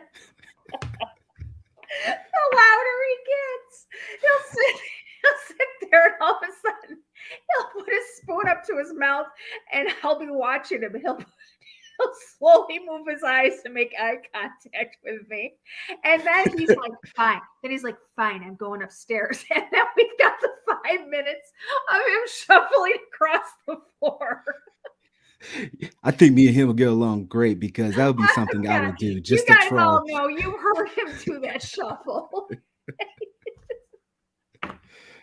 Oh, That's Lord funny. have mercy. I do love him to death, but he drives me crazy sometimes. That's great. I can guarantee my wife says the same thing about me, because I would just do the most off the wall things just to get at her. Oh, exactly. Yeah, Trisha lost connection. No worries, babe. We're going to get off here. Thank you for everybody joining us tonight. It was a blast. I really like doing this. We're going to, again, like I said, we're going to do this again. I do have a lot of topics that we're looking at. one being the new variant. I'm going to wait until we get all that information in. And Sean's going to join me to put that information out. Hopefully we can do it over on Twitch and Facebook. I'm not going to, if we do it, here's the thing, guys. If you're not subscribed, let me do this real quick. Make sure you're subscribed to our backup channel on YouTube. I'm going to pull it up for you right now, because what I'll probably do is I will probably run it on the backup channel. And that way, if we get a strike or we get in trouble, I won't care. So here is, and I'm going to put it, put it in all destinations. There we go. There's the link. Make sure you subscribe to that channel, because like I said, if we do decide to do it on YouTube, it'll be done on that channel. We don't want to risk getting this one strike or shut down for 90 days. And if we do, if something happens that we get, we're down for 90 days, that's where you're going to be able to find us. I just put a stream or a video up, I think a couple days ago, with what was it? Jordan Maxwell, talking about Hollywood and the New World Order exposed. I put it over there because I didn't know if we were going to get a strike or anything for it, so I threw it over there, kind of throw the spaghetti and hit the wall, see what sticks, kind of thing. So go ahead and make sure that you guys are subscribed to that, because that's probably where those shows will be. Let's see, what else do I got? If you're not subscribed over on Facebook, we do have the group. It is called Nothing to See Here. Hold on a minute. I will pull that up for you guys. You guys can, if you're over on Facebook, I know a lot of people aren't on Facebook. But here is our group. Come on. Copy, paste it here. There you go. Here's the group. Go ahead over there and join. And we're over on Twitch. And we are on Rumble. Yeah, that's it. So make sure, guys, you like. Thank you, Laurie. Make sure, guys, you like this video. That definitely helps Laurie out tremendously to reach out to more people. Make sure you like the Facebook page as well. And Laurie, you do awesome work. You're doing God's work, and I thank you every single day for all the things you do for the community and just being an inspiration to us all. And I just wanted to say thank you so much. I love you, Ernie. Likewise. All right. Thank you, everybody joining us in the chat room. Thank you to our moderators. Thank you for everybody joining us after this will be uploaded. Until next time, guys, remember, eyes open, no fear.